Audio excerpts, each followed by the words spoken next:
Chapter 9:10. Interesting, isn't it?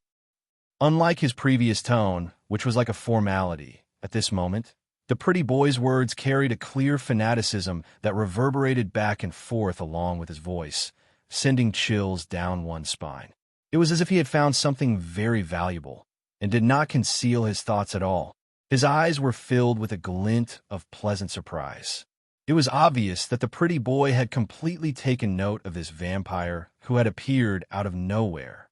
Wu Yin was just about to teleport away when he heard the other party's words. His mana stopped moving, and he frowned as he looked at the pretty boy. When he saw the fervent fighting spirit in the pretty boy's eyes, he bitterly laughed. I almost forgot that you're an old vampire as well. The lifespan of a vampire was too long. For those old generation vampires who had lived for an unknown amount of time and were bored to death, fighting was a very good way to pass the time. The handsome man in front of him was one of them. Looking straight at the pretty boy with a smile on his face, Wu Yin shook his head. In his eyes, the system's perception flashed. Dimitri? Vatler, level 83. The handsome man, Vatler, didn't know his identity was exposed. He opened his arms as if he wanted to hug the ocean. He smiled brightly. My name is Dimitri Vatler. I was fortunate enough to receive the title of Duke of Erudia from my ancestor, the Forgotten Warlord. Nice to meet you, unknown vampire. Vatler? You seem quite famous. Wu Yin smirked as he waved his hand. I don't have a background as big as yours. Well, just call me Wu Yin. Wu Yin. Vatler lowered his head as he tried to recall if he had heard this name before. Of course, he couldn't remember anything about it. However, that didn't stop the fanaticism in his heart. It didn't matter if he was famous or not. He didn't mind if Vatler wanted the title of Duke. As long as Vatler had the power to make him happy, anything was fine. I'll remember your name for now. Vatler looked up. The golden bangs in front of his forehead drew an arc of light. His smile was full of excitement. As for whether I'll remember it or not, his voice grew louder. Vatler laughed. That depends on whether you can survive or not. Mana surged out of the white suit, and the sudden burst of mana caused the fragile deck to crack. The scale of the mana was at least 10 times stronger than the familiar he released earlier. Once he decided to attack, Vatler wouldn't show any mercy. As a battle maniac, this was the most basic principle of his life. Sagara, Vatler called out. The familiar in his blood awakened and took form in his mana. Orochi coiled out of his body like a sea serpent covered in blue scales. Its sinister snake eyes stared at Wu Yan's as it hissed. Hiss! The screeching sound turned into a sonic wave. Along with the turbulent airflow, it blasted at Wu Yan. His hooded black coat fluttered in the wind. His hair fluttered in the wind. Around him, pieces of the deck started cracking as the pieces were sent flying. They broke through the air and landed on the hull of the ship behind him. Like bullets, they shot holes in the hull with smoke coming out of them. Only a familiar like this was worthy of the title of the strongest vampire below the primogeniture. Vatler licked his lips as a cruel smile appeared on his face. Let's begin. Leisure activities for the journey. His hair and clothes fluttered in the wind. Wu Yin ignored the wind that could blow a giant away. His gaze was fixed on the sea serpent familiar. He sized it up and smiled. Looks like this trip wasn't all for nothing. Unlike Vatler's violent mana, Wu Yan's mana surged like water from a dam. It enveloped his entire body. At least I can confirm that you're no ordinary vampire, Vatler. Same to you. His smile widened, then turned cold. Go, Sagara. Hiss. The blue sea serpent hissed. Vatler's mana surged. The sea serpent opened its mouth and shot out a high-pressure jet of water. It reached Wu Yin in the blink of an eye. Wu Yin narrowed his eyes. His body shifted. Bang! The mana around him twisted and turned into a white flame. It replaced the flow of mana and protected Wu Yin. Chi! The high-pressure water flow hit the white flame head-on. The collision of water and fire made a slight sound. Thick white smoke rolled up from the contact between the two at an extremely fast speed. In a moment, it had already spread to the entire deck. In an instant, the entire huge jet was shrouded in white smoke. Vatler's body flickered with blue mana and blew away the smoke. He raised an eyebrow when he saw Wu Yan's white flame. He managed to block Sagara's attack without even using his familiars? Or is the flame your familiar? Vatler's face didn't reveal the slightest bit of doubt as he asked the question.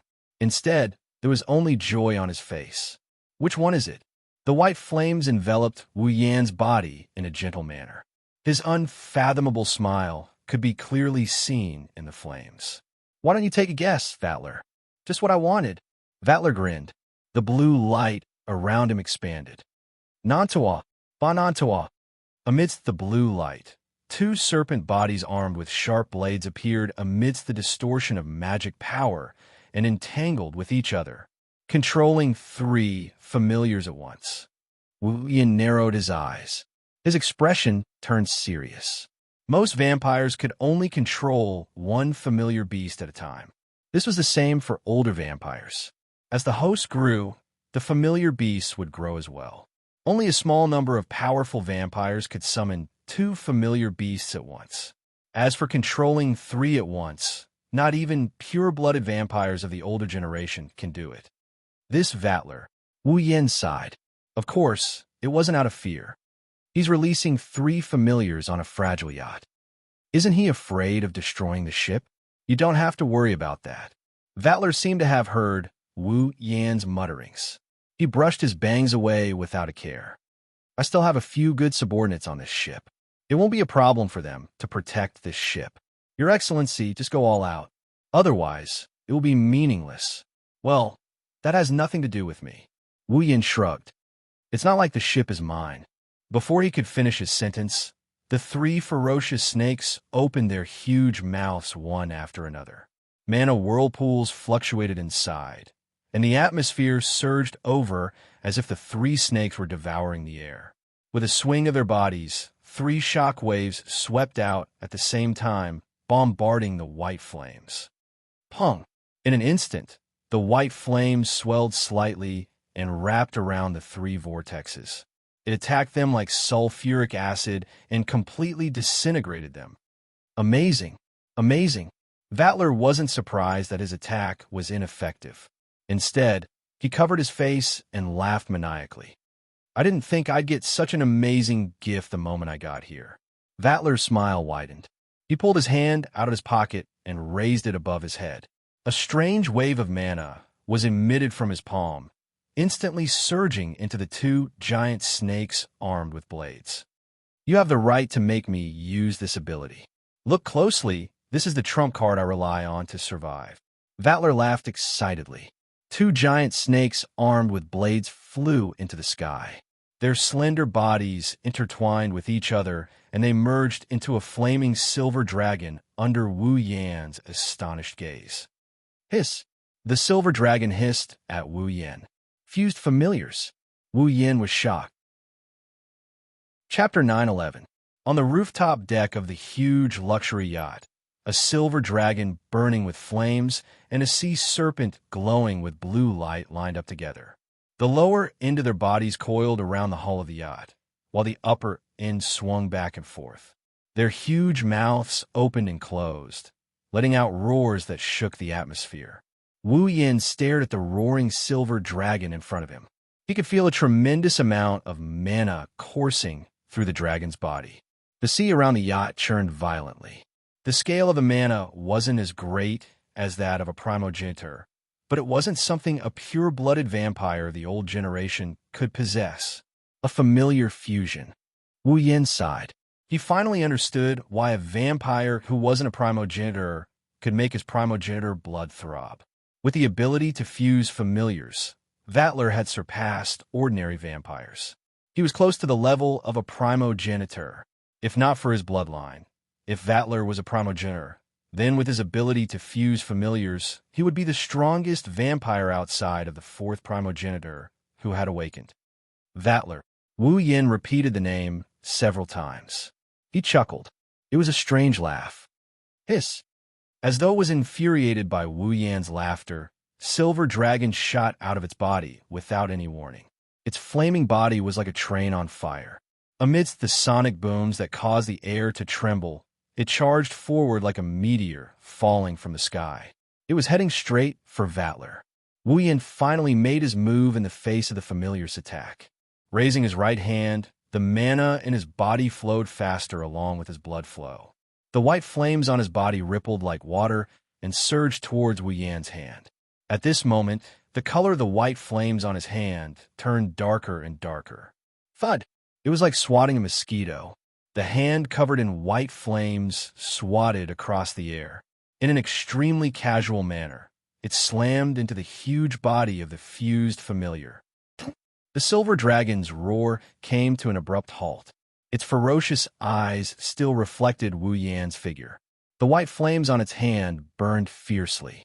Vatler charged towards the silver dragon. The white flames on its body completely replaced the flames on its body.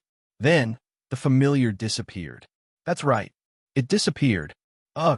Vatler's pupils shrank. He couldn't react in time. Suddenly, he let out a muffled groan as if he had suffered a heavy blow. The magic power in his body leaked out. That flame, Vatler's gaze landed on the white flames in Wu Yan's hand. He finally realized how extraordinary they were. You fused my familiar. Vatler's frenzied expression was gone. Vatler's eyes flashed like lightning as he stared at Wu Yan. Who are you? Are you? Vatler's unique ability was to fuse familiars. It was because of this ability that he was able to subdue 2 second-generation vampire elders with superior bloodlines.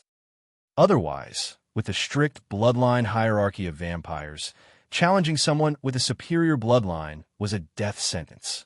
After all, blood was a vampire's power. Without this ability, vampires with lower bloodlines were no match for vampires with higher bloodlines. But now, Vatler had the highest bloodline below a true ancestor and had fused with familiars. Apart from a true ancestor, no other vampire could be stronger than him. Wu Yin, on the other hand, can wipe out his familiar. This proved that either he also had a special ability or his bloodline was far superior to his. A primogenitor. Only a primogenitor could have a higher bloodline than Vatler. But that was impossible. There were only 4 primogenitors. Wu Yin couldn't help but snicker when he saw Vatler wavering. His snicker woke Vatler up. Vatler clenched his teeth, his expression turning cold. A surge of destructive mana, much stronger than when he fused with the familiar, gushed out of his body. Sagara, Nantua, Bonantuo. Amidst the cold voice, the blue sea snake and the twin snakes armed with blades appeared out of thin air. They coiled around Vatler's violent magic flow and intertwined with each other. A dazzling light flashed, and the 3 giant snakes fused together. A 4-legged golden-horned dragon slowly emerged from the light. Vatler had fused with 3 familiars. You win if you take it, Vatler declared coldly. It was as if he had removed all emotions from his voice, but at the same time, it seemed to contain some unknown emotion. If you can't take it, then die. There were only 4 primogenitors in this world. It was impossible for a 5th primogenitor to exist. However, it wasn't a problem for Vatler to find out who his opponent was. It didn't matter if the vampire in front of him was a primogenitor or not. If he really was a primogenitor, then he should be able to take on Vatler's 3 fused familiars at full power. If he wasn't, then he would die here. It was that simple. Vatler was confident that only a primogenitor could take on his fused familiars. If his opponent was a vampire with the same special ability as him, then he wouldn't be unharmed even if he took on the attack. At that time, the heavily injured opponent would have no choice but to allow himself to be killed. That was indeed the case. Wu Yan's expression changed when he sensed the violent mana from the golden dragon. A familiar of this level isn't far from a primogenitor's level. If he doesn't use his full power, it'll be, as Vatler said, he'll die if he can't take on the attack. Though, as a primogenitor, he can't die. Fused familiars. Wu Yan shook his head and chuckled. The fusion of 3 familiars is already a lot stronger than Koju, who only has 1 familiar. Wu Yan can't afford to be careless. Well, that's fine too. The white flame on his hand slowly extinguished.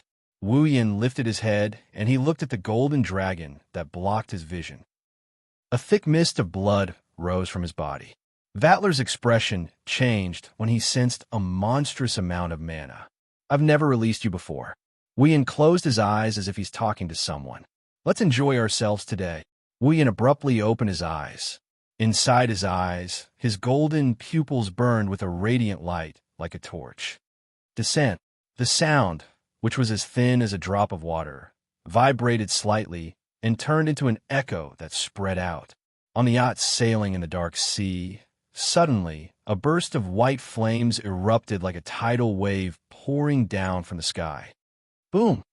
The roar that shook the heavens and earth, with the yacht as the center, brought along a frenzied atmosphere and turned into an impact that could destroy everything. It landed on the entire ocean like thunder. In an instant, a circle of waves that were more than 10 meters high suddenly exploded and swept in all directions, causing the sea level to drop a little. It was like a volcanic eruption. After an unknown amount of time, the surface of the sea returned to calm. The turbulence in the atmosphere also subsided. The white flames disappeared, revealing the yacht within. Miraculously, the white flames did not burn the fragile yacht into nothingness. It wasn't that it couldn't do it, it just didn't want to. It was as if nothing had happened at all on the deck of the yacht. Wuyin is no longer there. Vatler is the only one left. However, he doesn't look as carefree as before. His clothes are tattered and his skin is rotten. The skin on his face is gone. All that's left is a bloody, tattered body that looked like it was skinned alive. Ha ha ha ha. Vatler didn't care about his recovering body. He laughed like a madman. His laughter was filled with joy and mockery. The fifth primogenitor, ha ha ha. Spitting out blood, Vatler ignored his panicked subordinates who ran in from the entrance. He used a voice that only he could hear and a laughter that everyone could hear. He laid on the deck, covered in blood, and laughed like a madman. The yacht is still cruising towards Itagami Island. Chapter 9:12. Huge waves came crashing down on the streets of Itagami Island's harbor. The salty water washed away the heavy metal crates and washed away the smoke in the air. Then, the waves slowly receded and returned to the sea. Standing on top of a high-end metal box, Natsuki held a parasol and looked at the yacht that had just burst into flames with a familiar color.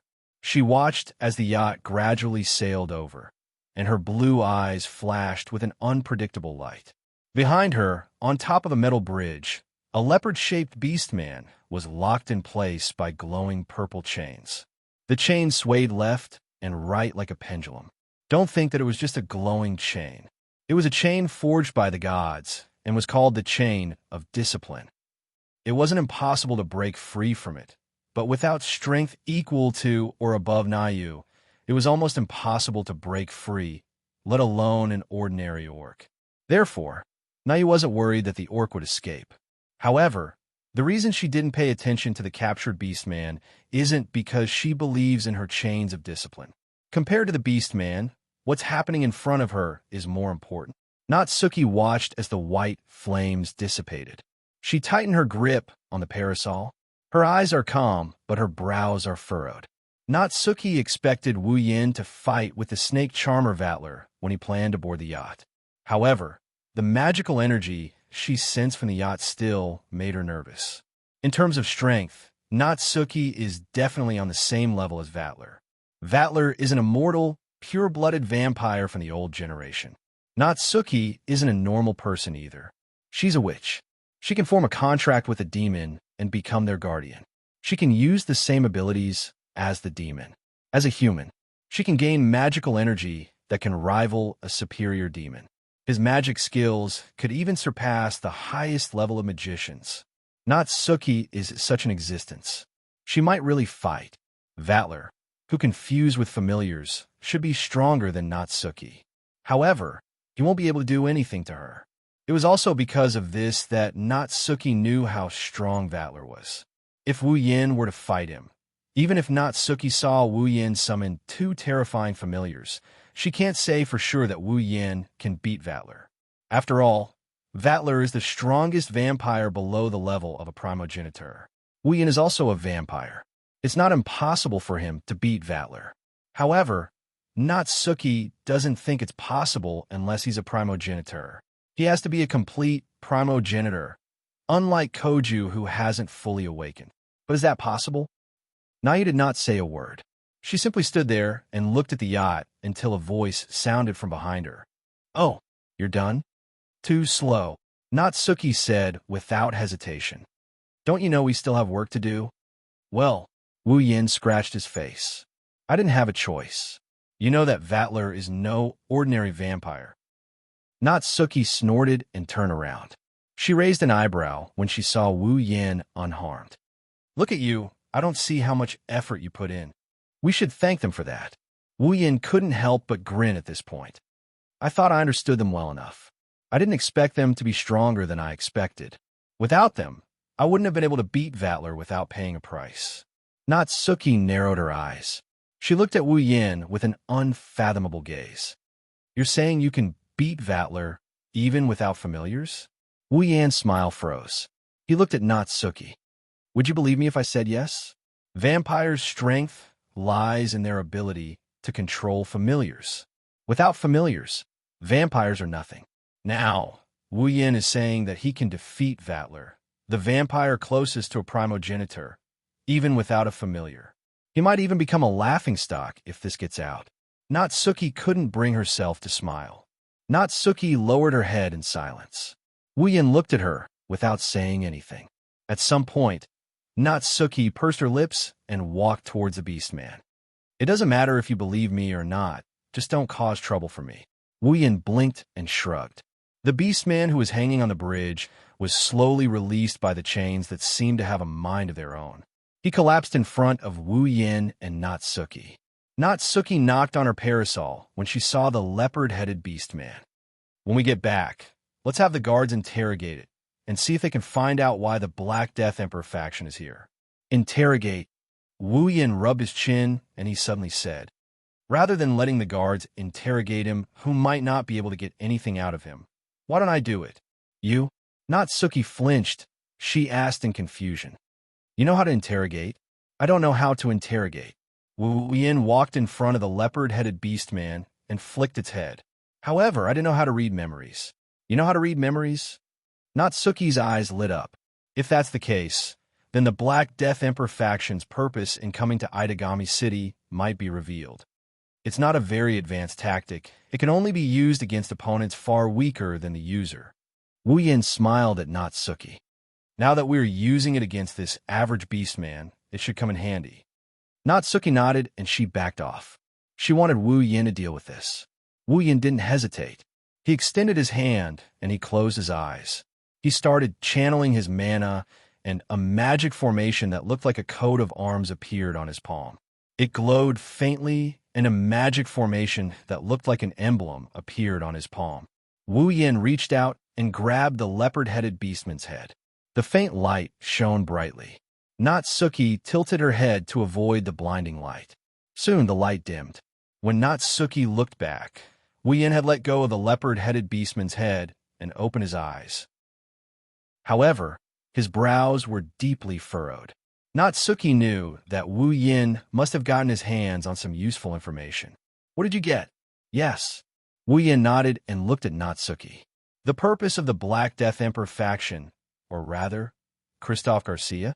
The purpose of the Black Death Emperor faction is to obtain an ancient weapon called Nalakovara." "Wait." Natsuki interrupted Wu Yin. "You said Nalakovara? What?" Wu Yin was surprised.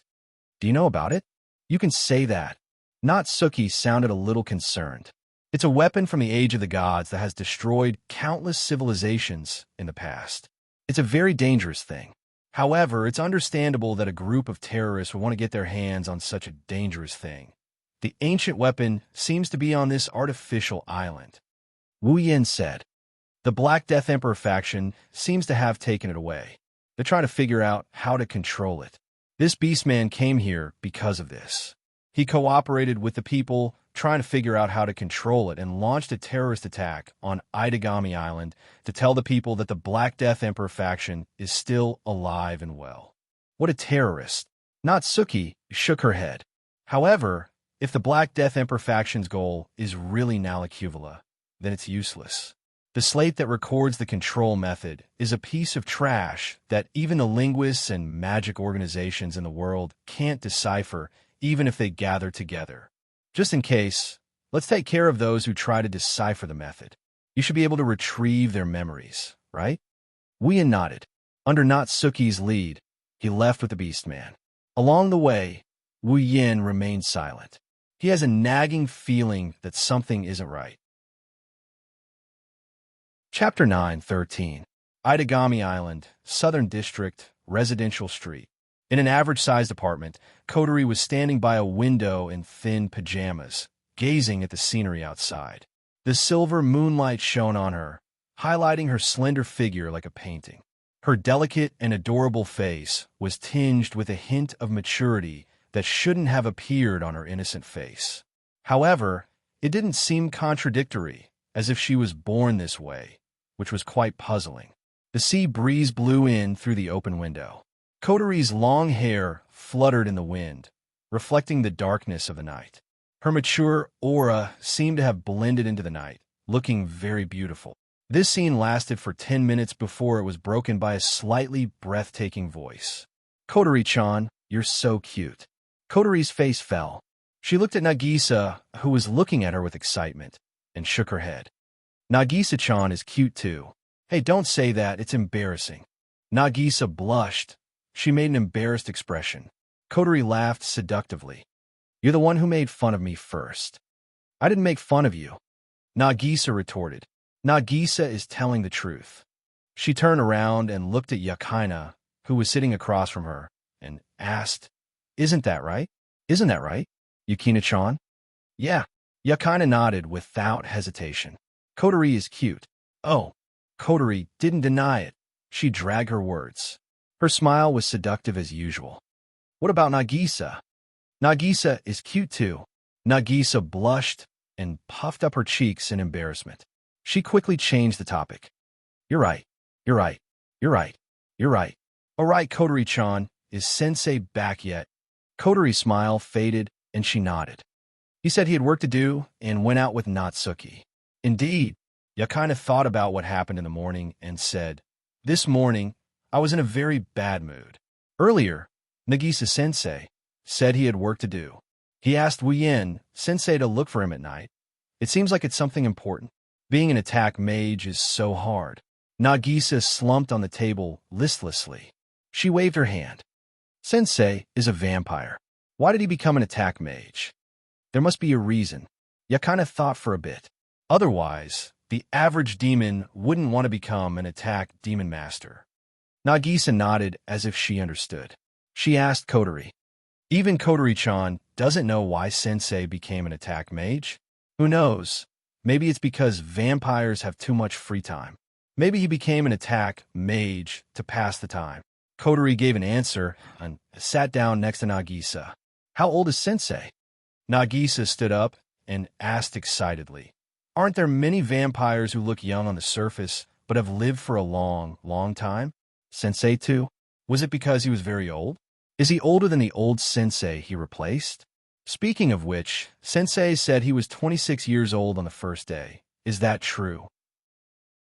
"Don't make wild guesses." Seeing Nagisa asking questions at a rapid pace, even Kotori felt a headache coming on. "Oni-san isn't young, but he's only in his 20s. He hasn't lived as long as you think." "Oh, so he's really only in his 20s. Nagisa was disappointed. Kotori didn't know whether to laugh or cry. 26 years old isn't enough to satisfy you? 26 years old. Yakaina lowered her head, her eyes flashing. A 26-year-old vampire can stop Senpai's familiar in one hit? The fourth primogenitor's familiar. 26 years old is considered young among the vampires. Even a pure blood wouldn't be able to stop a primogenitor's familiar in one hit, let alone one hit. Koju may be the fourth primogenitor, but he's still not a complete primogenitor. Even a pure blood wouldn't be a match for a young vampire. This sensei is mysterious in all aspects. Kotori-chan is 15 years old. Wien sensei is 26. Nagisa fiddled with her little finger and looked at Kotori with an odd expression. Then isn't there a 10-year age difference between the two of you? Yeah. Coterie tilted her head in confusion. Is there a problem? There's a huge problem. Nagisa jumped up in an exaggerated manner. Her face turned red as she yelled. Kotori-chan is only 15 years old. 15 years old. How could Sensei do something like that to you? Something like that. Kotori was taken aback at first. When she realized what Nagisa was talking about, her face immediately turned red. She jumped up like a cat whose tail had been stepped on. Nagisa-chan, it's a misunderstanding. It's not what you see. Kotori-chan, don't try to lie to Nagisa. I'm not a child, I don't know anything. As a young girl, Nagisa was embarrassed to talk about this, but she still said. Nagisa noticed, Kotori-chan, your posture when you walked today was very wrong. Kotori was instantly dumbstruck. Her pretty face was dyed a bright rose red, and there were even tears at the corners of her eyes. She shook her head with all her might. That's, look. Nagisa pointed at Kotori's face as if she discovered a new continent. Don't try to deny it when your face is so red. Kotori whimpered. She couldn't say anything else. She lowered her red face in frustration. Her heart was filled with hatred. It's all that damn Koju's fault. How dare he barge in like that? Does he think he could just barge in without locking the door? Do you think you're the main character? You'll get benefits for barging in. Don't let me catch you or else. Koju, who was showering in his bathroom, felt a chill down his spine. Nagisa-chan. Yakina was already embarrassed. She pulled back Nagisa, who was about to attack again. Stop it. It's so embarrassing. But I'm curious. Nagisa was shy, but her shyness didn't cover up her curiosity. She crawled to Kotori's side and asked in a mosquito-like voice. Hey, Kotori-chan, how does it feel to be with your brother? Ugh. Kotori let out a strange cry, and her eyes were already circling. Finally, she couldn't hold it in any longer, and her head tilted back as she fainted on the ground. Kotori-chan.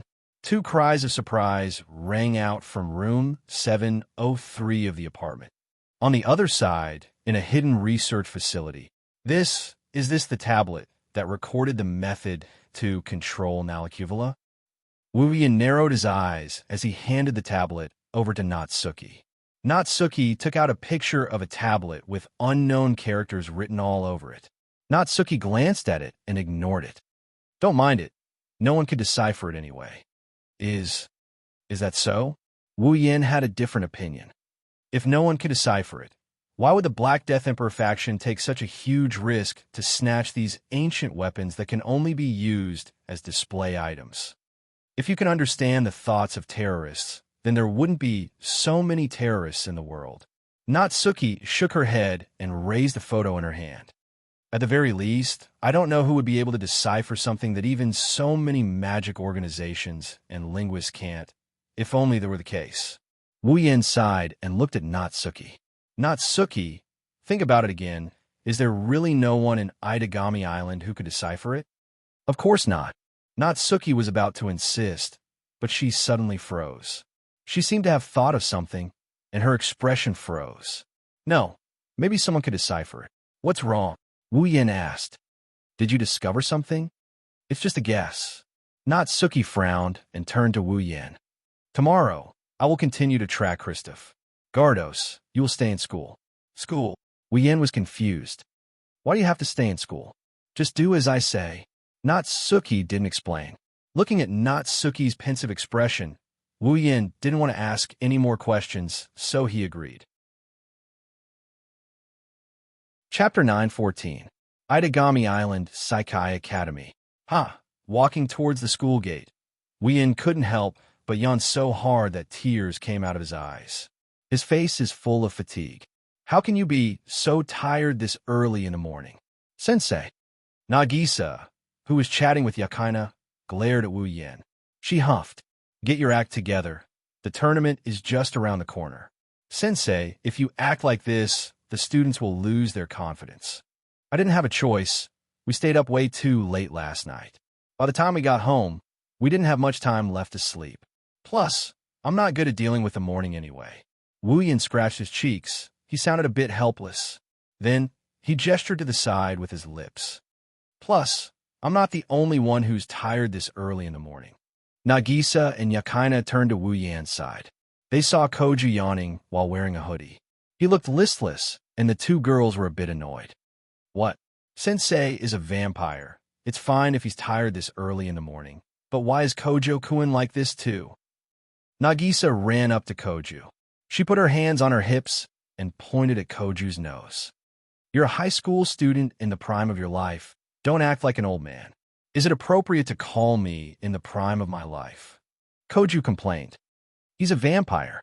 Am I not a vampire? Huh? What did you say? I can't hear you. It's nothing. Koju glanced at Wu Yan, and he sighed in an annoyed manner. Why could Nagisa accept this vampire as her teacher, but not her brother, who had turned into a demon? Even if there's a difference in treatment, does she like men who can cook that much? Nagisa must be a foodie, right?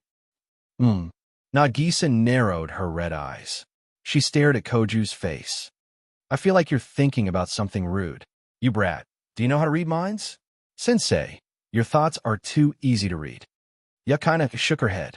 She picked up her guitar bag and looked at Wu Yan, who was still yawning. She hesitated for a bit before asking. Is it a very troublesome job? Sensei looks really tired. Well, it's not really that troublesome. To be honest, last night's work was pretty easy to deal with. Wu Yan waved his hand and helplessly continued. If I didn't get into a fight with that snake charmer, I might have been able to go home earlier. Snake charmer? Slapping his cheeks, Wu Yan tried his best to cheer himself up. He's a very troublesome fellow in all aspects. Speaking of which, Wu Yan recalled what Natsuki said to him last night. He lowered his voice, and he told Yakaina. Something might happen in our school recently. Jijua, you should pay more attention to it. Yakaina said.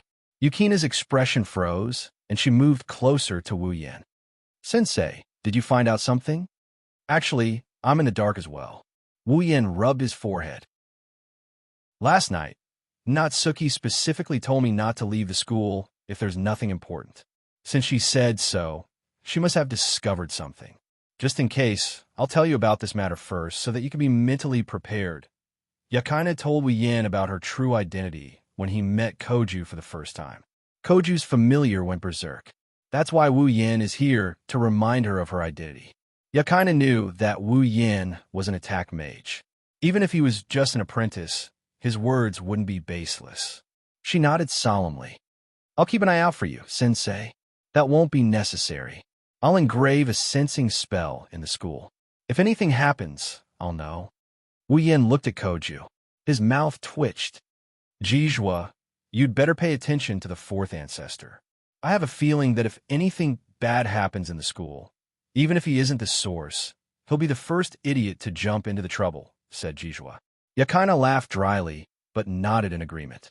With Koju's personality, or rather, his physique, it was absolutely possible that something like this would happen. I say, at this moment, Nagisa's voice sounded in front of them. Her tone was a bit strange. You two, you seem pretty close. Wu Yan and Yakaina froze up. They turned to look at Nagisa and Koju. Nagisa's and Koju's strange expressions fell into their line of sight. They realized that they were too close to each other because they wanted to talk about something they didn't know. No, to be more precise, Yakaina almost fell into Wu Yan's arms. Yakaina jumped away in shock. She saw Nagisa's and Koju's strange expressions, so she tried to explain. No, it's not like that. Yukina-chan. Nagisa interrupted Yakaina with a serious look. She also gave Wu Yan a look of disdain. That won't do. Don't forget, Kotori-chan will be sad. It's a misunderstanding. It's a misunderstanding. Yakaina blushed as she tried to explain herself. However, that only made Nagisa more suspicious. She also looked at Wu Yan like he's an animal. You're so bad. Not only did you hit your sister, you even hit your student. Wu Yan avoided Nagisa's aggressive glare. He sighed in a tired manner. So what if I hit my sister and my student? I even hit my lowly. Whoosh! Suddenly, a subtle sound of something breaking through the air suddenly came from the side of the four of them. Against the whistling atmosphere, one or two soft roars. It shot out explosively. Its target is none other than the quarreling Wu Yan and company. Careful! Yakaina cried out when she heard the sound. Wu Yin was the first to notice it, and he hugged Nagisa. He took a step and leaped forward. A second later, a few thin arrows flew past the four and headed straight for Koju. Why me? Koju only had time to say that before the arrows arrived in front of him and headed for his chest. Senpai. Yukina's expression changed, and she grabbed the zipper of her guitar bag. Pong. Before Yukina could do anything, Wu Yin appeared in front of Koju with Nagisa in his arms. With a wave of his hand, he deflected the arrows, and they exploded into specks of starlight. The specks of light condensed into two black envelopes and landed in Wu Yin and Koju's hands. Then, the light disappeared. What was that? Nagisa's face paled. She was shocked by the sudden turn of events. She didn't resist. She grabbed onto the corner of Wu Yan's shirt. Her eyes were filled with panic. She didn't know how to react. Sensei. Senpai. Yukina ran to their side. Are you guys okay? I'm fine. Koju wiped the sweat off his forehead and raised the envelope. But what is this? Yukina finally noticed the envelope in Koju's hand, but her expression changed when she saw the seal on it. That seal. Wu Yin frowned. He looked at the envelope in his hand, and he opened it up. Koju and Yukina moved closer to Wu Yin and looked at the envelope. Yukina was shocked. Duke of Iridiaro, Dimitri? Invitation to Vatler's party. Vatler. Wu Yan's eyes flashed with helplessness as he tore the envelope apart. That snake charmer, he really didn't learn his lesson. Chapter 9:15. At night in the apartment. Kotori looked at the four luxurious suits on the table. She sorted out the information she just received and turned to Wu Yan. In other words, the noble called Vatler invited you to a banquet? Yes. Yep. Wu Yan smirked as he patted the two men and two women's outfits on the table. I don't know what that snake charmer is thinking. Is he trying to get revenge? Yes. If he wanted revenge, he wouldn't have resorted to this method. After all, he's a vampire noble who has lived for a long time, Kotori said nonchalantly. She glanced at Wu Yan with an amused look. Speaking of which, you benefited a lot when you were invited to the banquet last time. Maybe this time, some vampire noble's daughter will come out and make a shocking declaration. Aha! Wu Yan giggled, and he changed the subject by pointing at the dress on the table. Speaking of which, this is really unfair. Why is it that Gu Chung and Jizru's dresses are delivered to our doorstep, while ours have to be specially prepared? Yes, of the four suits on the table, two of them were mailed to Koju's house for him to attend the banquet. It was said that the Lion King organization had prepared them. On the other hand, Wu Yan has nothing to do with the Lion King organization. They probably don't even know if he exists, let alone help him prepare the formal attire. Wu Yan asked Natsuki to prepare the suits for him. If you don't want to go, in that case, just don't go. Kotori spun the jewel in her mouth and said, nothing good will come out of this party. Just don't go. You're right. Wu Yan tapped the table and sighed. But it's still better to go. More or less, we should figure out the other party's purpose. Is that so? Well, I don't care anyway. Don't talk like you don't have anything to do with it. Wu Yan picked up a suit and stuffed it into Kotori's arms. You're coming too. Kotori hugged the suit. Why do I have to go too? Is there a way? She pointed at the letter that was crushed to pieces. Wu Yan said, they want me to bring a dance partner. I see. Kotori was enlightened. She looked at Yukina and Koju, who were both embarrassed and angry. Then I can roughly guess why the two of them are like this. Koju lowered his shoulders and pulled a long face. Why am I so unlucky? Wasn't it just because he accidentally saw G-Mo's measurements on her dress? I can't help it. Senpai. Yukina clenched her fist and smacked him on the head. Forget what you saw. Yes. Is it really okay? Nagisa, who had been silent all this time, finally spoke. The other party is a noble vampire from the Warlord realm, right? Why did Kojo-kun, Yukina-chan, and Kotori-chan have to go? Want to be dangerous? Well, Wu Yan smiled bitterly and said to Nagisa, Kotori is going as my dance partner, and the other party is a noble. It's going to be a big event, so it's necessary to bring a subordinate. I don't know many people in Itagami Island, so I can only ask Koju for help. Jijua is Koju's dance partner. Yes. Nagisa, you see, if Sensei goes alone, won't he be at a disadvantage? Koju wasn't happy about being treated as a subordinate, but he didn't want to expose his identity. He had no choice but to swallow his pride. If I don't help Sensei, he'll be too pitiful.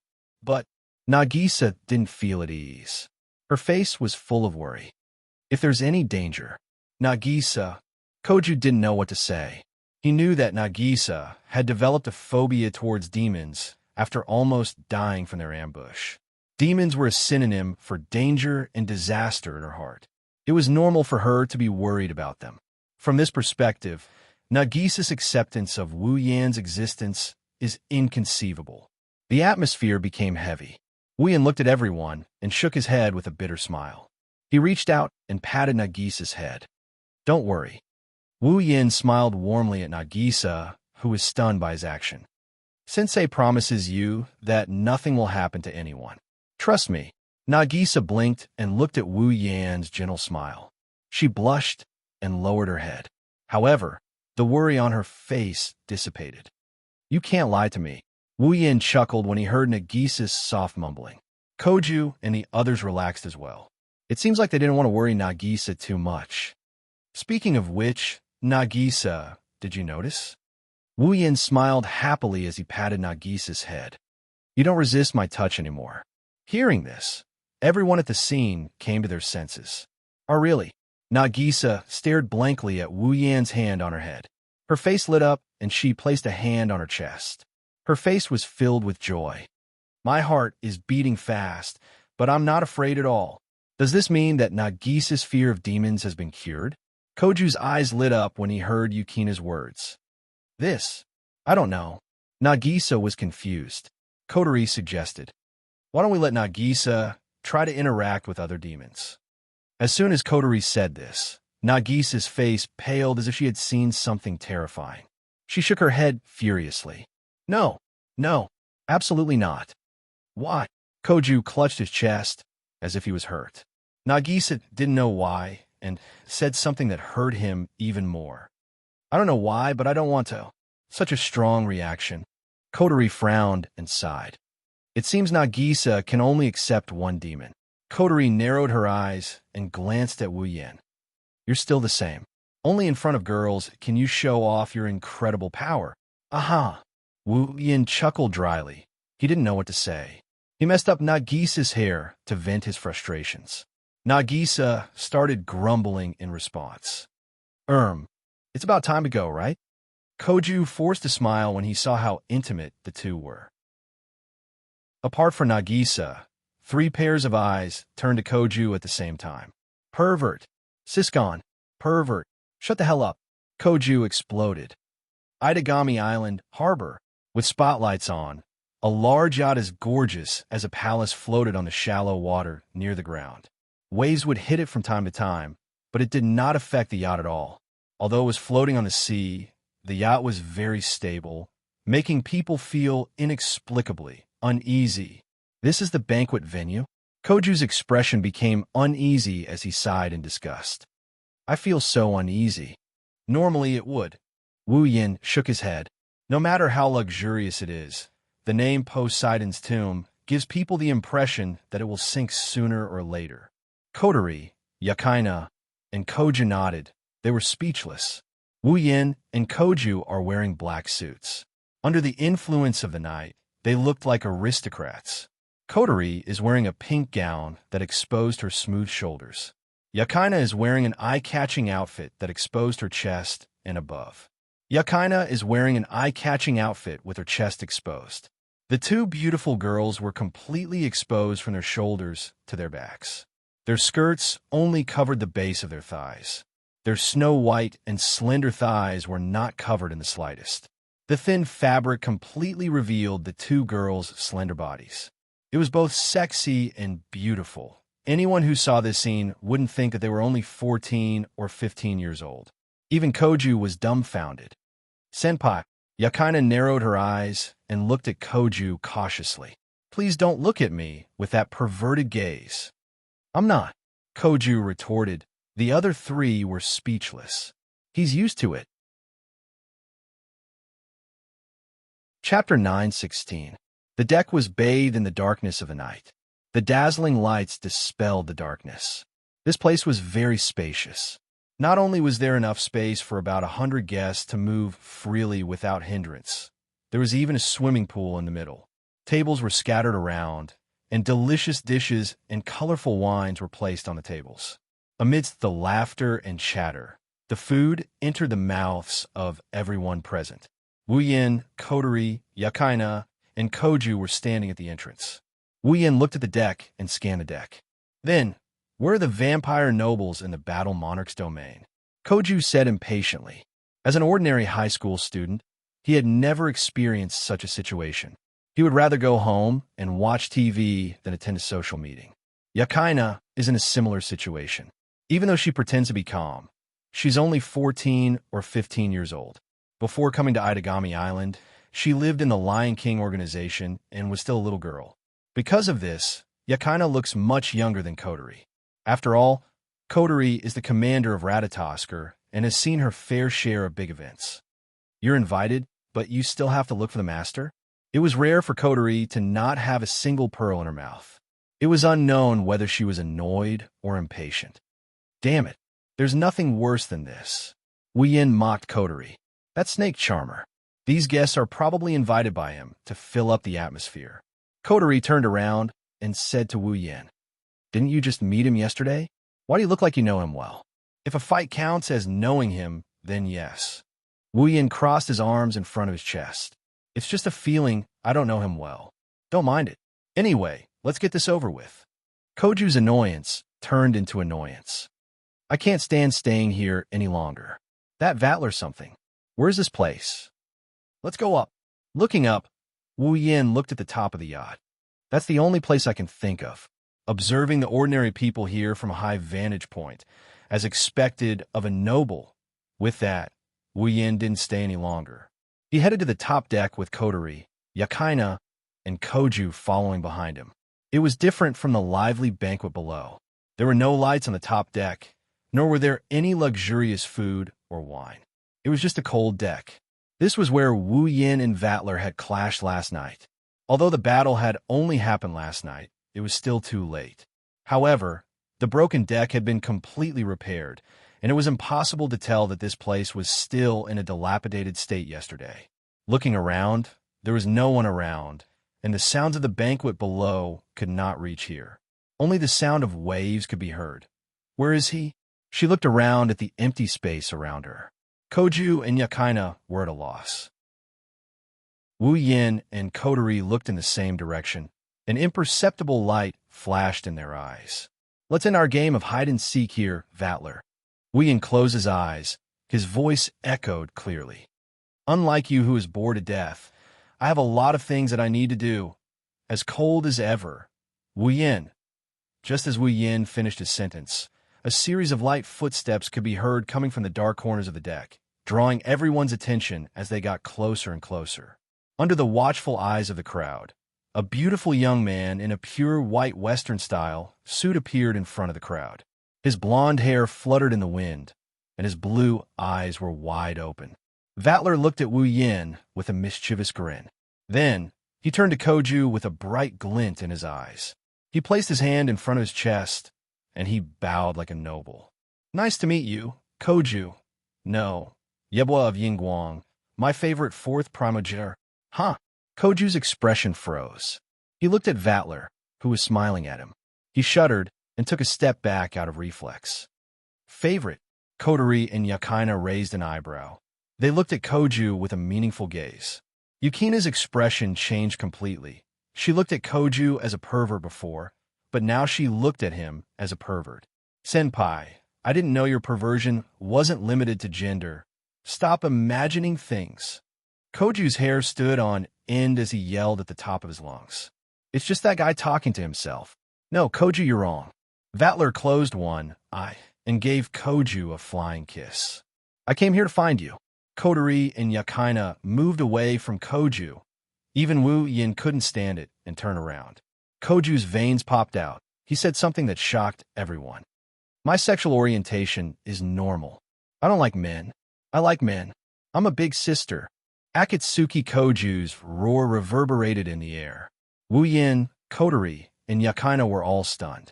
They couldn't react in time. Vatler was the only one who guffawed. So you like that type of woman, Koju? No problem, I don't mind. Mind my ass. Who needs your attention?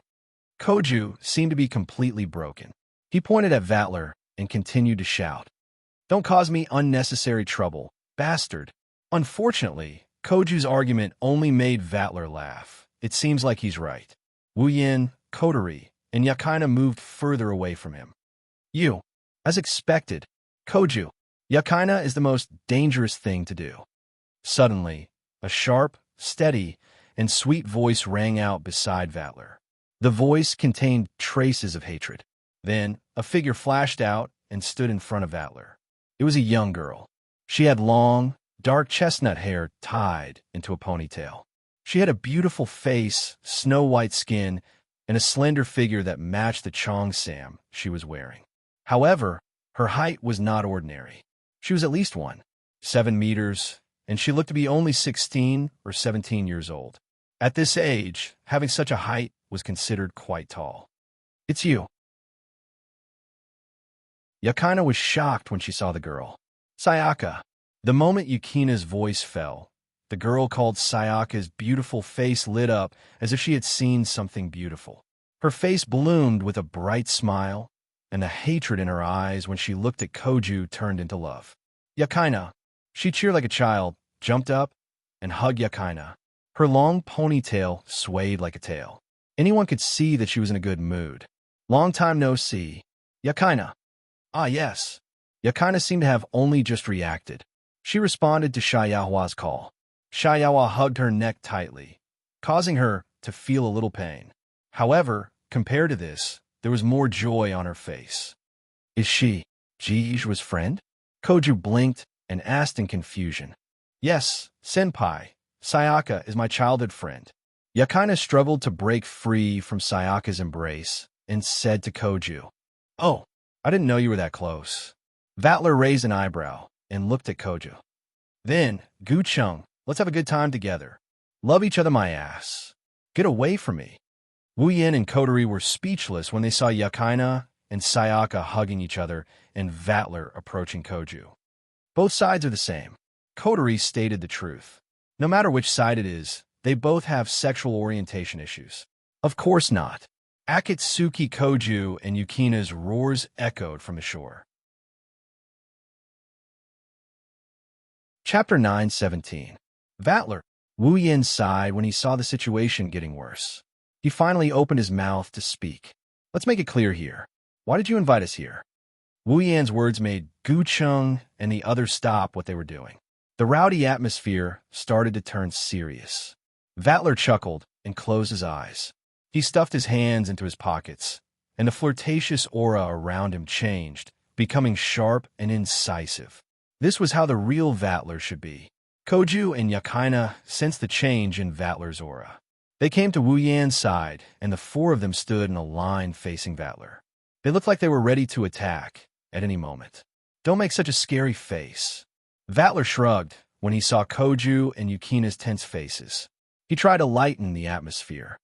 As the ambassador of the warlord's domain, I should pay a visit to the fourth primogenitor's territory. No? I told you, don't act on your own. Koju clenched his fists. I've never said that I'm going to occupy this island.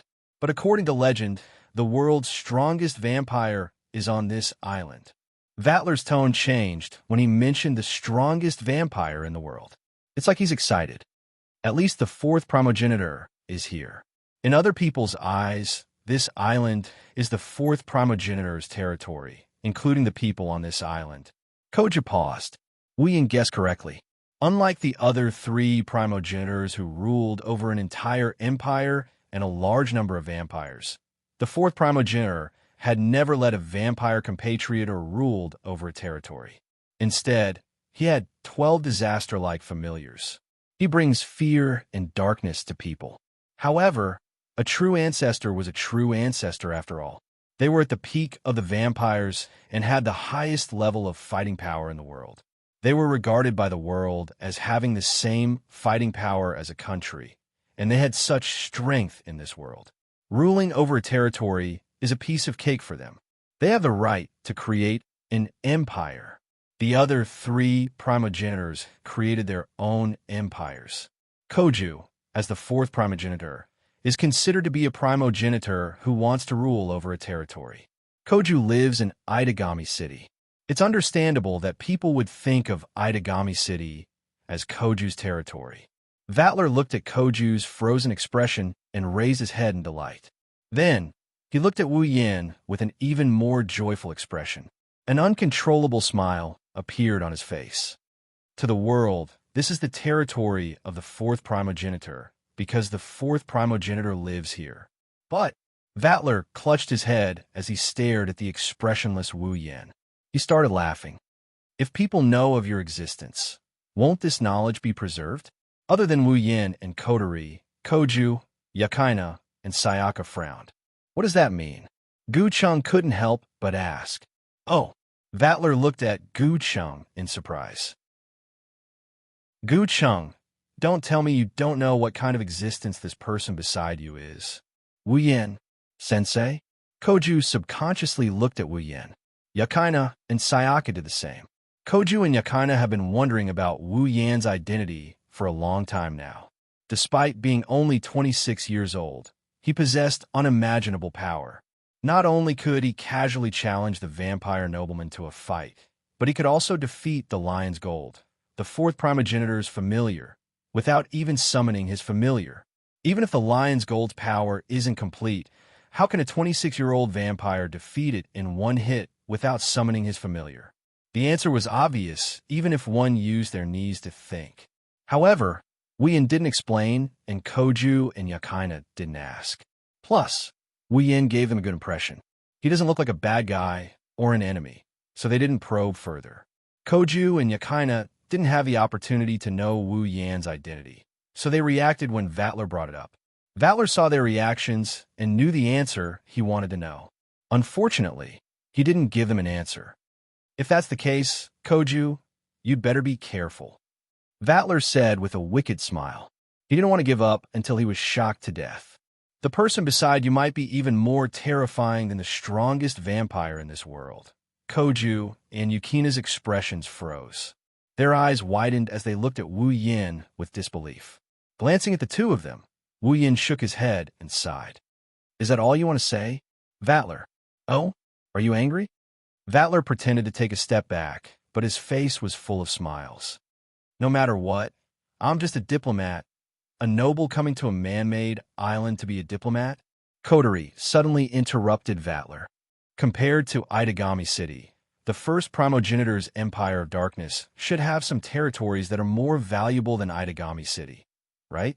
Even if it's a diplomatic mission, there's no need to send a direct descendant unless there's no one left in Warlord's territory. Vatler opened his eyes and looked at Kotori in surprise. It was as if he hadn't noticed her existence until now. You are? Me? Kotori raised her head with a wicked smile on her face. I might be even more terrifying than the two vampires you're worried about. That's interesting. Vatler froze for a moment before laughing. Since this terrifying existence has already said so much, it would be a form of sophistry if I continue to hide it. Vatler walked to the railing and looked out at the ocean. Christoph Kardashian. Kotori, Koju, and Yakaina were stunned when Vatler mentioned the name. Wu Yin, on the other hand, understood what happened after Vatler spoke. Wu Yin took a deep look at Vatler. Your goal is the ancient weapon in the Black Death Emperor faction's possession, the Nalacuvula, right? Black Death Emperor faction, Koju exclaimed. Nalacuvula? Yakaina furrowed her brows. You already know that much? Vatler smiled, his eyes suddenly burning with passion. That's right. It's a weapon from the Age of Gods that destroyed countless civilizations. I heard it has the power to kill a primogenitor. I'm very interested in that power. Could it be? Yakaina gasped as she thought of something. You're doing this for... That's how it is. Vatler finally laughed out loud, without holding back. Isn't it interesting to fight with a primogenitor killing weapon. Stop joking. Koju roared. That Nalacuvula has the power to kill primogenitors. It must be very dangerous. What will happen to the island if you fight? The familiars of the old generation vampires were not to be trifled with. Any one of them could easily raise a small village to the ground. Koju didn't know what level of vampire Vatler is, but if he's a noble in the warlord's territory, he's no weaker than an old generation vampire. If he unleashes his vassal beasts to fight that terrifying weapon in Itagami City, it wouldn't be strange if the entire island was destroyed. That's why I'm here, Koju. Vatler used a tone that could pierce through Koju's heart. I'm here to greet you, in case you don't forgive my rudeness. You bastard. Koju was furious. He wanted to do something, but Wu Yin grabbed his shoulder and smiled. If you can do it, then give it a try, Wu Yin said with an indifferent smile. The smile on Vatler's face froze for a moment, but it quickly reappeared. Kotori and Koju stared at each other in silence. Koju and Yakaina opened their mouths as if they wanted to say something. But in the end, they didn't say anything and remained silent. Chapter 918. Itagami Island, Southern Residential Area. On the way home, the full view of the apartment appeared in front of everyone's eyes. However, no one present reacted to it. As they walked into the apartment, they remained silent, as if they were thinking about something. This scene had been going on ever since Vatler got off the yacht. Aside from Kotori, Wu Yin, Yakaina, and Koju had heavy expressions on their faces. To be more precise, Yakaina and Koju had heavy expressions on their faces. Wu Yin muttered to himself. His wine-red eyes flashed with a hint of contemplation. It's clear that he's lost in his thoughts. The four of them entered the elevator in silence. Their bodies rose along with the elevator. When they were about to reach their destination, Yakaina couldn't help but ask Wu Yin in a worried tone. Sensei, is it really okay? The silence was broken. Kotori and Koju looked at Wu Yin. Wu Yin snapped out of his daze, but he didn't hear what Yakaina said. What did you say? Sensei. Yakaina looked at Wu Yin with an accusatory gaze and sighed. I say, is it really okay to just leave it be like this? Duke Rudiaro's goal is to protect Itagami Island. It's dangerous. Yeah. Koju, who had been holding back, finally lost his temper. If that Vatler guy really does fight with that Nalacuvula thing, he'll be the first to die. Then what should this island and the people on this island do? You guys. Wu Yin shook his head and patted Yukina's head. Aren't you guys being a little too worried? Too worried? Yakaina and Koju froze. Isn't that right? Wu Yin smiled. Then let's take a step back. Even if we don't leave Vatler alone, what can you guys do? We can arrest Christopher Garza first.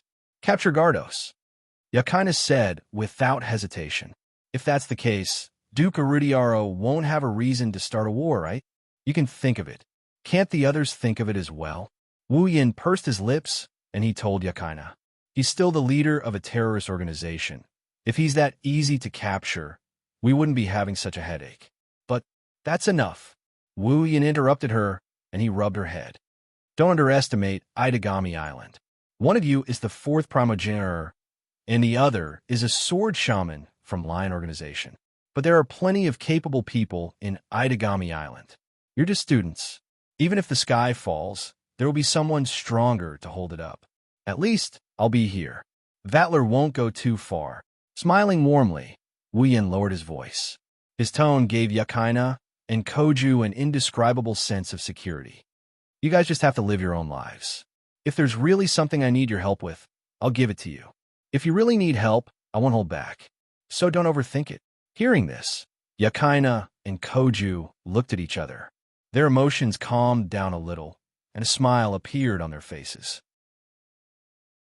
Both of them are people with a strong sense of justice, but like Wu Yin said, they're still students. They haven't even reached adulthood yet. It's not right for them to shoulder the responsibility of saving the demon race. Even if their identities were extraordinary, abilities were just abilities, right? Wu Yan's words gave them a sense of security. I understand, Sensei. Yakaina nodded solemnly. If you need our help, please don't hesitate. Wu Yin smiled. Even if it's free labor, I won't let it go. How direct. Koju didn't know whether to laugh or cry. He looked at Wu Yin, and he hesitated for a bit before asking. By the way, Wu Yin sensei, Vatler said you're more terrifying than the fourth primogenitor. What did he mean by that? Yeah, sensei. Yakina hesitated, but she still asked anyway. Who are you? You believe Vatler's words? Wu Yin scratched his face and glanced at Koju. If he's talking about the fully awakened fourth primogenitor, you wouldn't believe me if I said I'm on par with him. Is it strange if I say the fourth primogenitor is more terrifying than him? Koju was speechless. Yakina sensed that something is wrong, but she didn't know how to ask. She looked like she's in a dilemma. Wu Yin found it funny when he saw her like this. He rubbed Yukina's head and started rubbing her head. Don't think too much about it. Go home and rest. I know. Don't mess up my hair. Yakina covered her head in embarrassment. Wu Yin rubbed her head even harder. Kotori looked helpless. Wu Yin and Yakina didn't notice that while they were having fun, the camera in the elevator was recording their every move. It wasn't just recorded in the control room. It was also recorded in the mind of a girl with a ponytail sitting on the top floor of a building not far away from them. Gritting her teeth, the girl looked at the image in her mind, and a trace of hatred came out of her mouth. How dare he rub my Yukina's head like that? None of the vampires around Yakina are good people. The next day, the sun shone brightly. That vampire, Noble, really didn't do anything to you? Didn't he suck your blood? I heard vampires have an urge to suck blood because of that. That Vatler guy, did he do anything strange to you? Wu Yin and Yakina were sweating profusely as Nagisa interrogated them. They looked at her serious and curious eyes. They couldn't bear to push her away. They shook their heads helplessly and smiled bitterly. He really didn't do anything. Wu Yin pushed Nagisa's body away. He looked like he was catching his breath.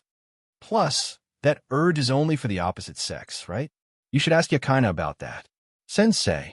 Yakina panicked when she saw that Wu Yin was trying to get her into trouble. Duke Rudiaro wouldn't be interested in me. Even if he was, it would be for senpai. Koju-kun. Nagisa panicked. Koju-kun is interested in men. That. Yakina awkwardly giggled, and she looked at Wu Yin with a pleading look. Wu Yin rolled his eyes, and he snickered. We don't know, but Vatler is very interested in the ancient city. As for the ancient city, Wu Yin purposely dragged out his words as if there's something he can't say. Nagisa's mind was in a mess when she heard this. I didn't expect Koju-kun to have that kind of interest. Nagisa clenched her fists and shouted. No, Nagisa has to ask him when we get back home. Wu Yin and Yakina reflexively took a step back. They gulped and crossed themselves as they prayed for Koju's safety. Hopefully, he would be able to hold on under Nagisa's relentless interrogation. At the same time, a large vehicle that could fit many people was parked at the gate of Kaihai Academy. In the car, a man in military uniform with a dignified appearance who looked a little old, but his thin eyes were full of light, rolled down the window and looked at the buildings in Kaihai Academy. He turned around and looked at the two hairy orcs behind him. The Witch of the Void, Natsuki Minamiya, should be at our base by now. The only one who can threaten us in this academy is that vampire called Wu Yin. You two, hold him back while I bring the one who could decipher the tablet. The two beastmen looked at each other. Is this okay? Won't we be discovered? If I don't transform, I'll look like an old visitor. I won't be discovered. Go ahead and buy me as much time as you can. Yes, sir. Chapter 919. Two beastmen broke into Saikai Academy and charged towards the middle school building. Wu Yin, who was playing with Yakina and Nagisa, froze. His face darkened. Sensei. Nagisa called out to Wu Yin, but Yakina grabbed her wrist. She looked at Wu Yin with a serious expression. Sensei, what happened? Yes. Wu Yin narrowed his eyes and nodded. The sensing tactic I've engraved in the school has reacted. Two beastmen have arrived at the school. Beastmen. Yakina lowered her body. She was on high alert. Black Death Emperor faction? If I'm not mistaken, that should be it. Wu Yin stood up. Yakina also stood up. She tilted her head in confusion. But why would Black Death Emperor faction send people to school. Wu Yin lowered his head. He mused for a bit before abruptly raising his head again. I once asked Natsuki if no one could decipher Nalakuvula. At that time, Natsuki was very certain, but I don't know what she thought of, but she hesitated. She even told me to stay in school if I had nothing to do. Yakina froze for a moment before her expression changed. You mean? That's right. Wu Yin nodded and sneered. The Black Death Emperor faction came to Itagami Island for a reason. Other than to cause panic and prove to the world that they are still alive, their main goal is the ancient weapon Nalakuvula. Considering their goal and Natsuki's words, I'm guessing there must be someone in Saikai Academy who can decipher the Nalakuvula's control method. Wah! Yakina sucked in a cold breath. In other words, the Black Death Emperor faction might be using the Nalakuvula. That should be it. Wu Yin sighed. Are these two beastmen here to capture someone who can decipher the Nalakuvula? Yakina grabbed her guitar bag. She walked towards Wu Yin. Sensei, let's stop them. Wait. Wu Yin stopped her with a frown. Those two beastmen are coming our way. Our way. Yakina was shocked. Why us? I don't know. Wu Yin gritted his teeth and looked at Yakina. Anyway, Yakina, first, take all the students here to take refuge. Sensei. Yakina knew this was not the time to be confused. Sensei, if the two beastmen's destination was here and they started fighting here, it would affect the students and it would be terrible. Yakina. She ran over to the students and tried to persuade them to leave. The students were confused, but Yakina was with Wu Yin, so they thought it was their teacher's idea. They didn't object, and they followed Yakina out of the scene with their heads full of questions. Wu Yin nodded. He closed his eyes and expanded his senses to observe the movements of the two beastmen. Wu Yin, who was paying attention to the beastmen, didn't notice the man in military uniform walking slowly into the school, as if he was here for a tour. Not long after, the two beastmen arrived near the classroom. Wu Yin wanted to make a move, but a hand grabbed the corner of his shirt from behind. No, no way. A familiar voice filled with fear rang in Wu Yan's ears. Wu Yin was stunned. He turned around and looked behind him. Nagisa was trembling violently. Her face was as white as a sheet. It was as if all the warmth in her body had left her. She was the one who grabbed Wu Yan's shirt. Nagisa. Wu Yin was shocked. Why didn't you leave with Yakina? Sensei. Sensei. Nagisa shook her head as if she didn't hear Wu Yin. Sensei. I'm scared. I'm scared.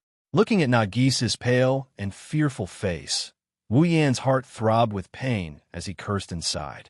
This situation was exactly the same as when he first arrived at Itagami Island and got into a fight with two vampires. Nagisa was afraid of demons, so she didn't react in time and tried to escape. Yakina, who thought Nagisa was following her, left her behind. Wu Yin panicked when he sensed the two beastmen approaching the classroom. Bang! With a dull thud, two orcs covered in black fur and wearing beast heads violently kicked down the door of the classroom and barged into the scene with pistols in their hands. The appearance of the two beastmen finally ignited the fear in Nagisa's heart. Shut up. The two beastmen raised their pistols and aimed at Nagisa. They were worried that her screams would attract the attention of others, but Nagisa couldn't hear them. She clutched her head and screamed in terror. No, no, shut up.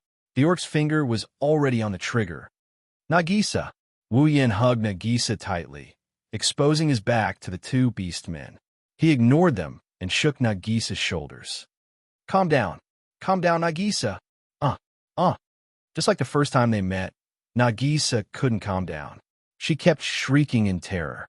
Judging by her expression, Wu Yan's words didn't register in her mind.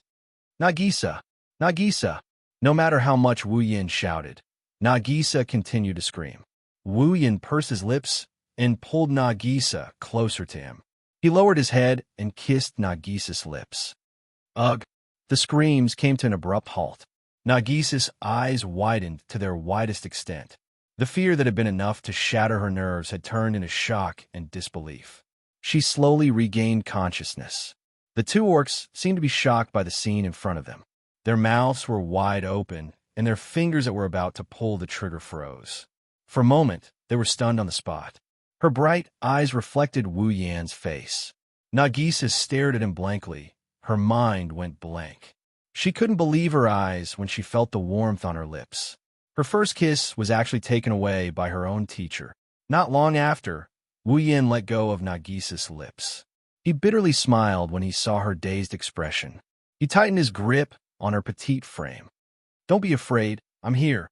Nagisa regained her senses when she heard Wu Yan's words. Her pale face flushed red as she turned her head around in a daze. She had completely lost her ability to think. She could only nod her head out of reflex. The two beastmen also regained their senses. They raised their guns and pulled the trigger without hesitation. Bang, bang, bang, bang. A series of gunshots rang out, accompanied by sparks and smoke. Metal bullets shot out and tore through the air towards Wu Yan's back. Upon closer inspection, the bullets were wrapped in strands of mana. Even an orc would fall after being shot by such a bullet. It was the same for vampires before they recovered. The sound of air being torn through came from behind. Wu Yan's eyes turned cold. He didn't even turn his head. Behind him, crimson spatial ripples rippled and protected Wu Yan and Nagisa. Whoosh, whoosh, whoosh, whoosh. The mana-infused bullets shot into the crimson space ripples, creating even more intense ripples. However, the bullets disappeared into thin air. They didn't hit Wu Yan. What? The two beastmen were shocked. What kind of magic is that? A magic trick that will take your life. The cold voice reverberated in the ears of the two beastmen. Their expressions changed drastically. Then, their vision was filled with flashing iron sand swords. Bang, bang, bang. The walls of the classroom shattered. The iron sand swords continued to fly forward and disappeared into thin air. The two beastmen lay on the ground, covered in wounds. Their bodies were bleeding, and their auras were barely discernible. Chapter 9:20. Bam! Under the attack of the iron sand swords, the two orcs crashed through the walls of the classroom and were buried in a pile of rocks. They groaned for a while and couldn't get up again. Oomph! Wu Yan waved his hand, and he put away the gate of Babylon in front of him. At this moment, a figure ran out from the shattered wall of the classroom. Aya, it's over. Looking at the rubble and the two beastmen on the ground, this person's first reaction was to laugh out loud. Wu Yan was stunned when he saw this person. Sasasaki-senpai, this is a little too much. Sasasaki-senpai shook her head and sighed at Wu Yan. How am I going to explain this to the principal? Well, I'll explain it to the principal myself if it's bothering me. Aha, there's no need. Sasasaki-senpai scratched her head and stuck out her tongue. These two orcs are from the Black Death Emperor's faction, right? You're just carrying out your duties. There shouldn't be any problems. Plus, you're a junior. How can I let you take responsibility? Wu Yan smiled bitterly, but his smile froze on his face not long after. In his senses, a man in military uniform suddenly knocked out a student and quickly transformed into a fur-covered beast man. He then carried the student on his shoulder. And this will, the beast man used his superior physique to break open the nearest window. He jumped in front of a car, and before Wu Yan could react, the car sped away from Saikai Academy. At this point, Wu Yan understood. These two orcs were just bait to distract him. The other orc was the real person who came to Kaihai Academy to kidnap the one who could decipher Nalakuvala's control method. But how did they know he was the one who would hinder them? Moreover, judging from their carefully designed kidnapping plan, they also knew that he had a tactic that could sense the situation of the entire Rainbow Sea Academy. Otherwise, they wouldn't have acted so purposefully. Could it be the Black Death Emperor's faction? They had information on him all along? Thinking of this, Wu Yan cursed in his mind. He didn't bother explaining himself and handed the stunned Nagisa to Sasasaki-senpai. Sasasaki-senpai, sorry for troubling you, Nagisa. He left this sentence behind. Wu Yan teleported and disappeared. Sasasaki-senpai, who didn't know what Wu Yan was capable of, was shocked. Is it the same type of magic as Natsuki-senpai? Sasasaki-senpai chuckled. Could it be that he hit it off with Natsuki-senpai? Senpai. Nagisa stared at the direction Wu Yin disappeared and clasped her hands together. It's fine, it's fine. Sasasaki-senpai patted Nagisa's shoulder and comforted her with a smile. He's an attack mage. Even if he's just an apprentice, he shouldn't have a problem dealing with a few orcs. After all, he's a newbie recommended by Natsuki-senpai. Nagisa nodded with a heavy heart. It's unknown if she took Sasasaki-senpai's words to heart. She's the only one who knows. Her heart isn't a mess. Her face is hot. The artificial island, Itagami Island, is actually made up of 4 large floating structures. They're located in the east, south, west, and north of the city. It's a place for humans and demons to live. Other than the 4 large floating structures, there are many other smaller artificial areas around the island. They are used for other purposes. For example, there's a waste disposal chamber for non-flammable trash. These small attached islands were called artificial islands.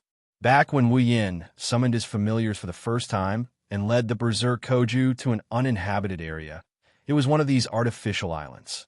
Today, on one of the artificial islands on Itagami Island that is under construction, it has a radius of about 5 kilometers. It's a square-shaped island that juts out from the sea to dispose of trash. A fierce battle is going on. On the flat and spacious island, the ground was covered with thick steel plates. The helicopters crashed onto the steel-like ground one by one and burst into flames with loud explosions. Some vehicles were unfortunately caught in the smoke and turned into a pile of wreckage, emitting fire and smoke, indicating the fierce state of the battle. It's a battle between the Black Death Emperor faction and the Special Forces. Smoke and gunshots reverberated in the surroundings. On the artificial island that was under construction, the cranes and surveillance towers collapsed like rotten wood. Some of the larger cranes and surveillance towers even turned into the most lethal weapons. They smashed towards the humans and orcs who were fighting amidst the frantic roars of the orcs. Around them, several armored vehicles with thick armor plates stood there. The special zone guards were hiding behind the armored vehicles. They were using special bullets to deal with orcs to shoot forward. Behind some obstacles in front of them, there were also guns fighting back against the special zone guards. The fierce gunfight evolved into a stalemate between the two sides. For a while, no one could tell who was the winner. On the side of the wreckage of the destroyed helicopters and armored vehicles, some injured people were hiding here. While enduring the pain of their wounds, they were trying to find ways to move their bodies so that they could participate in the battle and give their team a boost of strength. However, in this battle of attrition, the number of injured soldiers will only increase until there are casualties. Even so, it would be difficult for this battle to come to an end unless one side was completely defeated. Holding a parasol in her hand, Natsuki's black gothic dress fluttered in the wind. She stood very close to the battlefield and witnessed everything with her own eyes. She didn't make a move to capture the beastmen. No one knows what she's thinking. She kept looking forward with her usual calm eyes. Even when bullets flew past her, she didn't react. If Natsuki was willing to make a move, this battle will end in a short time. But she didn't. She already knows there will be more troublesome things to come. That's what she needs to deal with. Oof. Nayu let out a soft snort when she saw a rather large black shadow appear amidst the black smoke of war in front of her. So it still ended up like this. At the same time, in a deserted alley not too far away from the artificial island, Wu Yin is looking at the area where black smoke is billowing out from. His face is devoid of any emotion. In fact, his pair of wine-red eyes, there is a trace of uncontrollable rage. When he was still in Kaihai Academy, the Black Death Emperor had kidnapped the student who could decipher Nalakuvala's control method before he could react. However, the other party's mode of transportation was merely a vehicle, while he had teleportation magic. Under the circumstances where he could teleport, he could catch up with the other party in a matter of seconds. If that was the case, the Black Death Emperor faction's wishful thinking would be completely destroyed. But now, the Black Death Emperor's people had probably brought him to their temporary headquarters to decipher the method of control. That's why Wu Yin is so angry. Turning around to look at the battlefield, Wu Yin coldly looked at a spot not far away from him. His voice dropped to a freezing point. Have you planned this from the start? Vatler. Vatler raised his sunglasses and smiled evilly in front of Wu Yin. Don't be so angry. Isn't it fun? Vatler spread his hands and smiled without remorse. After all, if you mess up the situation, it won't be fun anymore. You like to play, don't you? Wu Yin took in a deep breath. Magic power surged out of his body, and along with his rage, the flames of rage started to burn within him. Then I'll play with you. Chapter 9:21. I've been wondering. Wu Yan's mana surged like a tidal wave. His body looked like it was coated with a layer of light. It shined brightly. Why was the Black Death Emperor faction able to infiltrate Itagami Island so stealthily? Why was it so hard to find a hiding place when they obtained the ancient weapon Nalacuvula? And why was the Black Death Emperor faction able to act so purposefully in Saikai Academy? They even knew that I was the real obstacle and sent people to restrain me. Zhang Che thought to himself. As if he wanted to vent something, Wu Yin spat out word by word. Vatler, you're the one behind all of this, aren't you? Vatler is a noble from Warlord Domain. He came to Itagami Island as a diplomatic envoy. As a diplomatic envoy, the yacht Vatler was staying on was strictly protected. Even the special forces couldn't search the yacht without solid evidence. The Black Death Emperor faction was a terrorist from the Warlord's territory. Their goal was to overthrow the first true ancestor. So Vatler and the Black Death Emperor faction were enemies. But because of this, if Vatler provided shelter for the Black Death Emperor faction and let them hide in his ship, then they would be the safest. As long as Vatler provided a hiding place for the Black Death Emperor faction, everything would make sense. I'm afraid so. You were the one who leaked my information to the Black Death Emperor faction, right? He stared at Vatler intently. Wu Yin said coldly. Vatler chuckled and put on an annoying smile. He then shook his head and said in a regretful tone, You misunderstood me. The Black Death Emperor sect is an enemy organization of the Battle King's land. I am a noble of the Battle King's land, and I am a noble of the Battle King's land. How could he possibly help his enemy? This explanation was indeed very convincing. Who would provide help to their enemies? However, Vatler's next sentence completely destroyed this excuse. I just didn't think that there would be a terrorist hiding on my ship. Vatler smiled, his words infuriating. When I noticed it, the Black Death Emperor faction had already attacked me. I couldn't beat them, so I had to abandon the yacht and escape. That's how lucky I am. He didn't expect there to be a terrorist on his yacht. Couldn't beat them? Abandoned the yacht and escaped? Escaped with his life? A 9th-grade noble vampire managed to survive in the hands of a group of terrorists who hadn't even reached 8th grade? Why did they come here to stop him? Very good. His heart calmed down. Wu Yin looked at the smiling Vatler. Suddenly, a crimson spatial ripple appeared under Wu Yan's right hand. I hope so. You can continue to be lucky. Ha! Ha ha ha! Ha ha! Vatler covered his face as his body trembled. A burst of uncontrollable laughter escaped from the gaps of his fingers. Along with the ferocious swirling of mana, the laughter reverberated around Vatler's body. 3 python-like fluorescent serpents formed from Vatler's magic power. They coiled their bodies and flew up. They collided in midair and merged like water. Then, a light dragon with spikes on its back, missing its horns and limbs, and covered in black scales appeared and circled around Vatler. Finally, I can fight with you again, the mysterious 5th primogenitor. Like a fanatical believer, Vatler suppressed the wild excitement in his heart as his voice reverberated through the air. Compared to an ancient weapon that can kill a primogenitor, I would much rather fight a primogenitor. Don't you think so? Don't you think so? His blue eyes turned crimson red. Vatler ripped off his sunglasses and crushed them. He stared at Wu Yin with a look of ecstasy on his face. Come, let's continue where we left off last time. Not over. Wu Yin snickered. He held the gate of Babylon in the palm of his hand. A red spear came out of the gate of Babylon and landed in his hand. You're wrong, Vatler. The last battle ended with my victory. This time, you'll lose even faster. Vatler paused. He looked at the red spear in Wu Yan's hand. What is that? You will find out soon enough. Wu Yan's magic power abruptly shrunk after he said that. Vatler's expression stiffened. He manipulated his familiar and threw a mana vortex behind him. Hiss!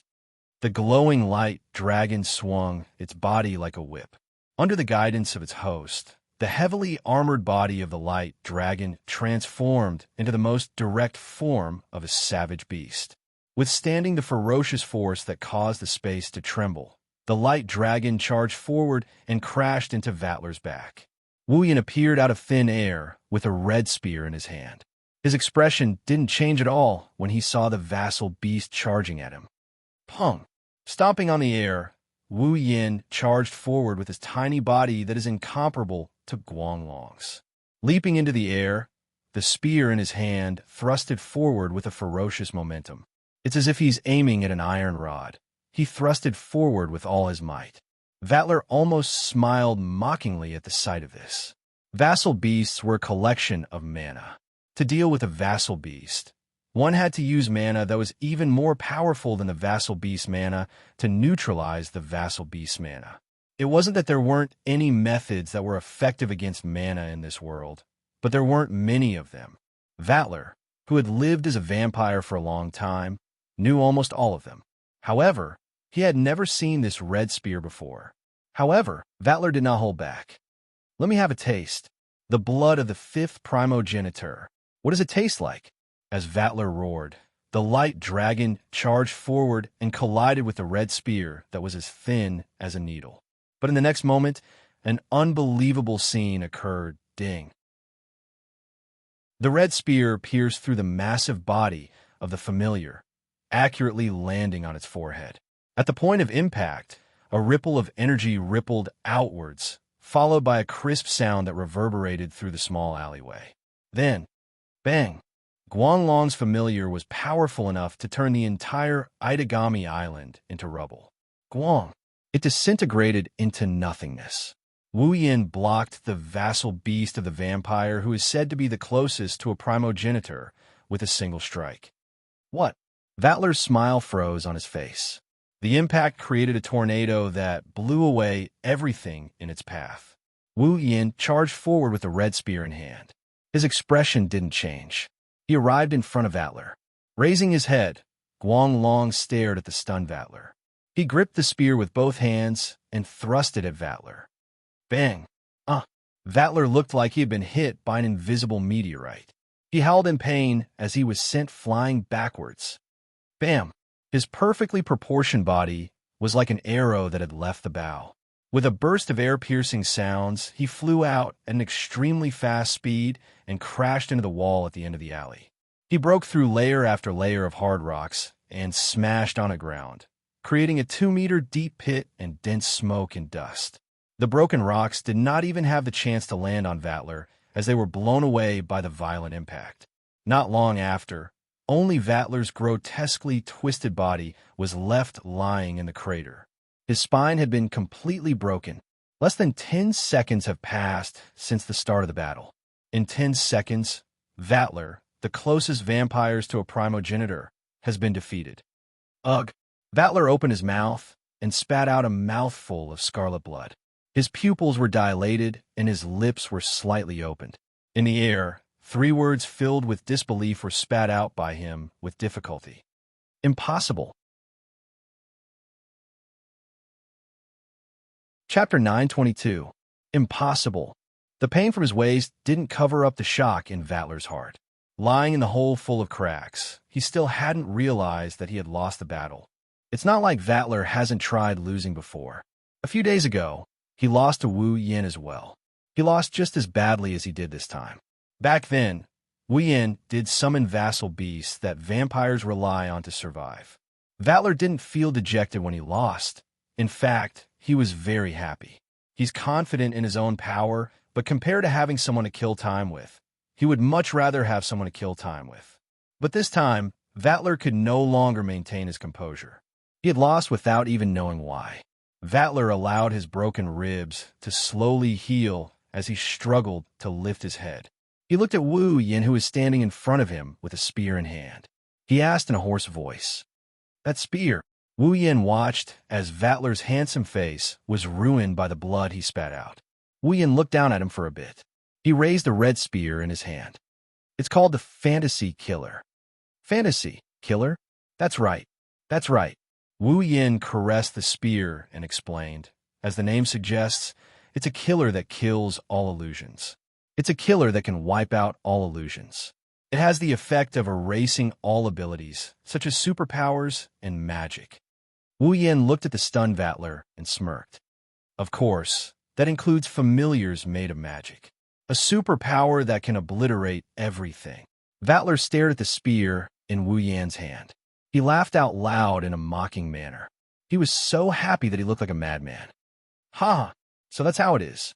And here I thought that the Lion King organization's 7 assault demon subduing machine gun that is engraved with the divine spark vibration wave driving tactic is already the nemesis of us vampires.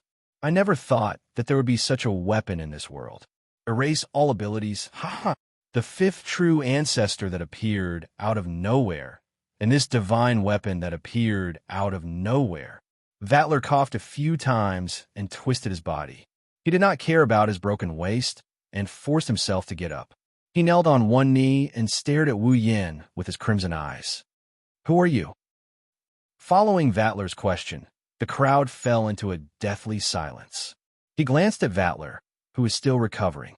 Wu Yin snorted. "Do you care? I thought you were happy as long as there was someone to play with." Huh. Vatler paused for a second, then forced an ugly smile. He laughed. "You're right. My divine weapon, the Fantasy Killer, defeated me in one hit. Interesting, isn't it?" "You're the one who got careless," Wu Yin coldly said. "If you didn't think too highly of yourself and underestimated the Fantasy Killer, you wouldn't have lost so quickly."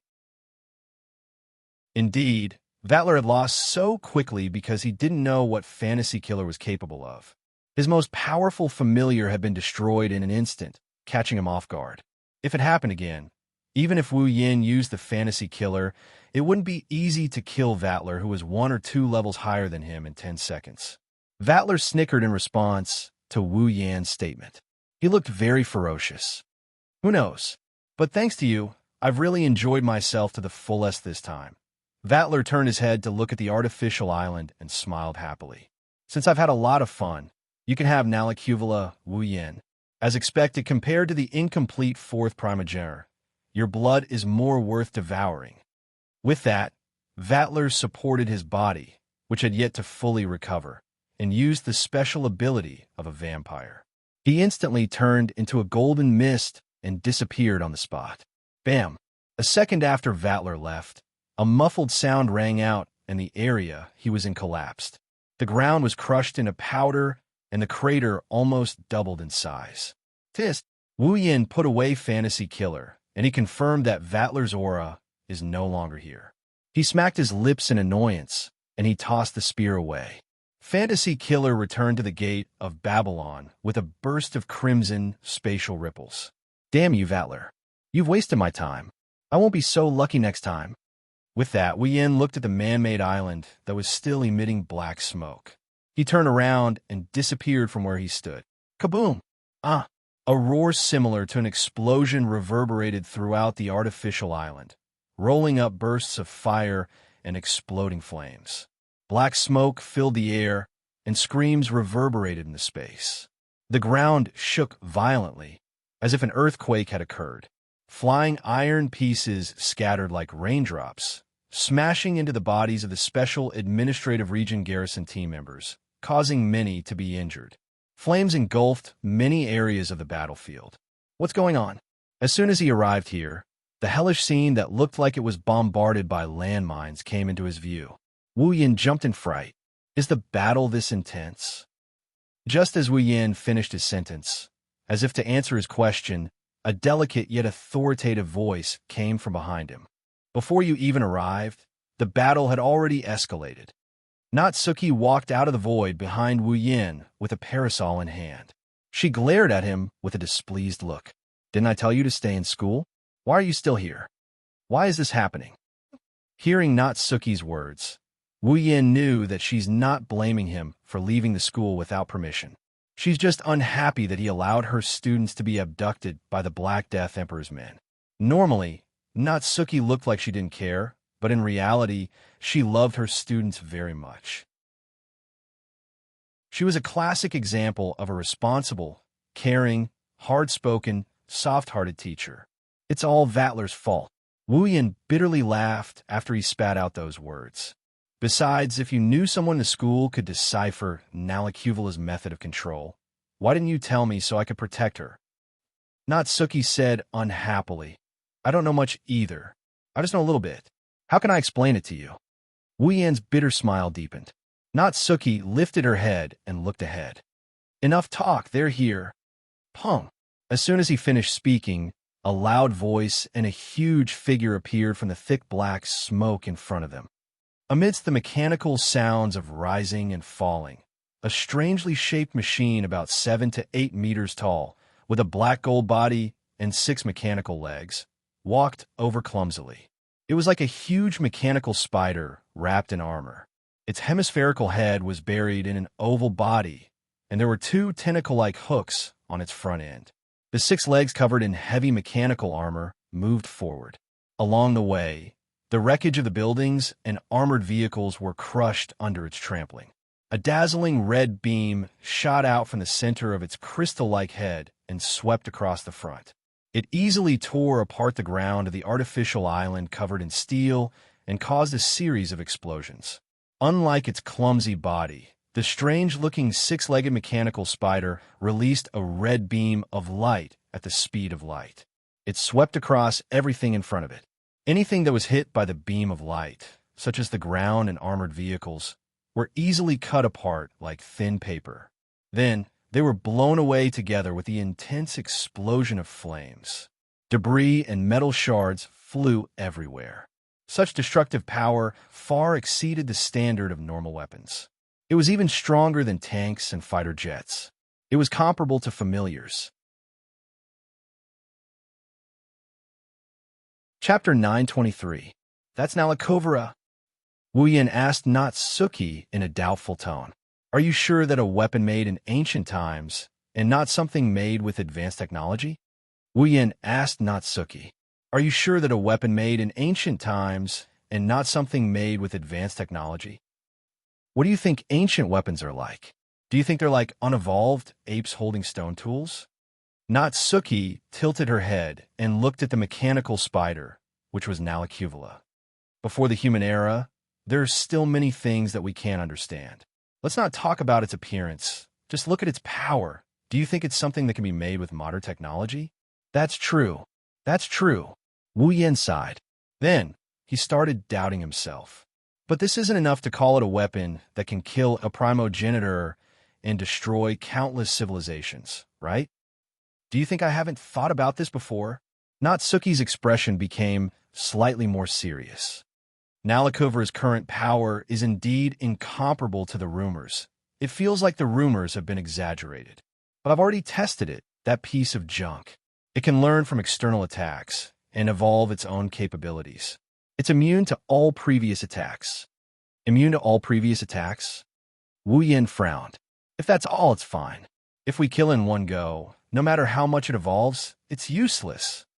Natsuki seemed to have a headache, but I didn't expect it to be able to transform the surrounding material elements after being damaged, thereby automatically repairing its own functions. Auto-repair? This time, Wu Yin finally took it seriously. Then, if it's immune to all previous attacks. Natsuki nodded. She lowered her voice. Then it's an unbreakable weapon. It's a weapon that can get stronger as it fights. This, Wu Yin didn't know what to say. He shook his head. How troublesome. Not necessarily. Natsuki denied Wu Yan's claim out of the ordinary. She looked at Wu Yan's face with a meaningful look. Nalakuvara is troublesome, but shouldn't be difficult for you to deal with it. Doesn't either of your familiars have the ability to make it disappear completely? Ah, Wu Yin looked at Natsuki in surprise. Do you know what kind of ability my familiars have? Well, who knows? Natsuki turned her head away. She said in an irresponsible tone. He smiled and said, I have more or less guessed it. That's impressive. Wu Yin complimented. Natsuki only snorted. If that's the case, hurry up and take care of it. You really know how to order your juniors around. Wu Yin didn't know whether to laugh or cry, but he quickly smiled and looked at Nalakovra. A glint flashed in his eyes. Unfortunately, you're going to be disappointed, Natsuki said. Natsuki was stunned. Not only can it repair itself, but it can also nullify the damage it received once. Wu Yin licked his lips as if he was tempted. Nalakovra, huh? I'm a little interested too. What do you mean? Natsuki turned around to look at him. You want to? Well, Wu Yin didn't explain. He just smiled. You just need to stay here and watch. Wu Yin ignored Natsuki, who was looking at him with a confused expression, and teleported behind Nalakovra. Wu Yin looked at Nalakovra, who was destroying everything around it like a headless fly. He found it funny. Then, he extended his hand towards Nalakovra. Clang! Just as Wu Yin's hand was about to touch Nalakovra's body, a wave of light flashed from Nalakovra's body. Wu Yin's hand stopped about 10 centimeters away from Nalakovra. It's as if he got blocked by a thick wall. He couldn't go any further. Wu Yin's hand couldn't go any further. Wu Yin's hand stopped in midair about 10 centimeters away from Nalakovra. It's as if he got blocked by a thick wall. He couldn't advance any further. Is that a barrier? Wu Yin was stunned for a moment. Nalakovra took advantage of this moment to move its body. It changed its clumsy way of moving and moved its 6 limbs quickly and nimbly. It turned around and faced Wu Yin. Then, on its semicircular head, a red that seemed to act as an eye flashed and stared at Wu Yin. As if it had seen it, Nalakovra's pair of tentacle-like hooks suddenly flashed with red light. Not long after, 2 red light beams shot out from the tips of the hooks, brushing past the evaporated atmosphere and shooting straight towards Shi Yin with a scorching heat. Oomph! Wu Yin narrowed his eyes. His body flashed and disappeared from the spot. The 2 red light beams pierced through the afterimage he left behind and swept towards the back without slowing down. Like a flame from a flamethrower, the intense heat plowed 2 charred trenches on the ground.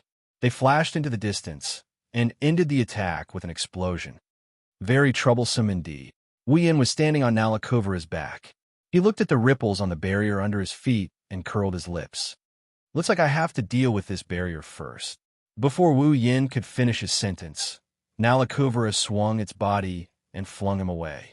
Wu Yin stopped in midair. He waved his hand, and a crimson ripple appeared in the air. A sword hilt emitting a scorching aura came out of the ripple and landed in Wu Yin's hand. Burn until nothing is left. Accompanied by this soft whisper that sounded like a call and also like a declaration, the flames of the red lotus roared and expanded from the blade of Nyendianshana. The fire grew fiercer and fiercer. In the end, the entire sky above the artificial island was enveloped in a sea of fire. The blue sky turned into the color of a red lotus at dusk. Scorching air currents rolled wildly.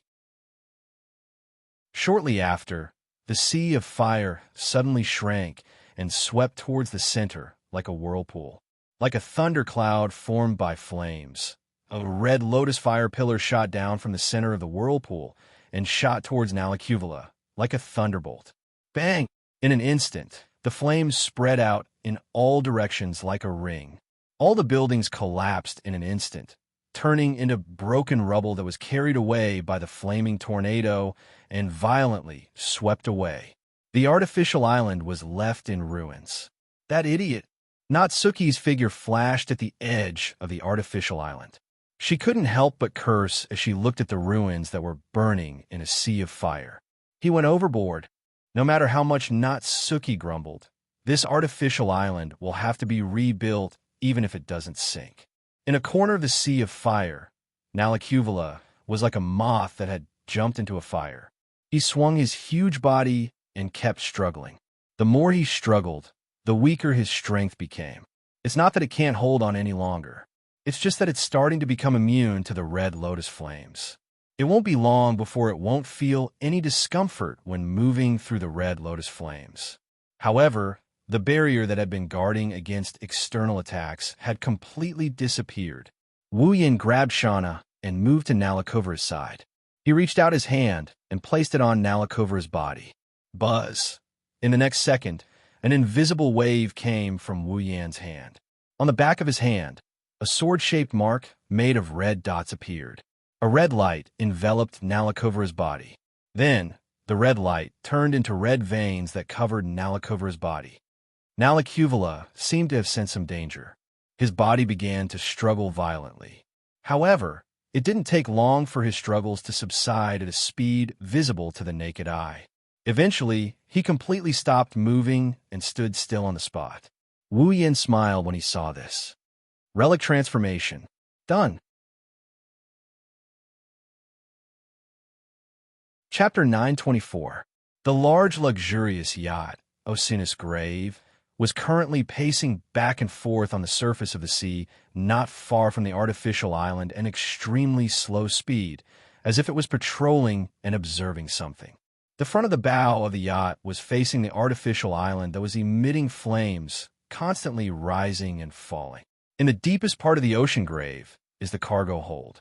The space that should be enough to fill a few trucks is now filled to the brim with machines covered in thick armor. Other than the empty space in front of the ship, there's only a gap the size of a person between the machines. One can imagine how big they are, and their appearance was even more unforgettable. They have 6 mechanical legs that look like giant nails, 2 tentacles that look like spiders, and red glowing eyes on their heads. The machines here are all Nalakovras. However, from the looks of it, these Nalakovras are still in hibernation. They haven't been activated.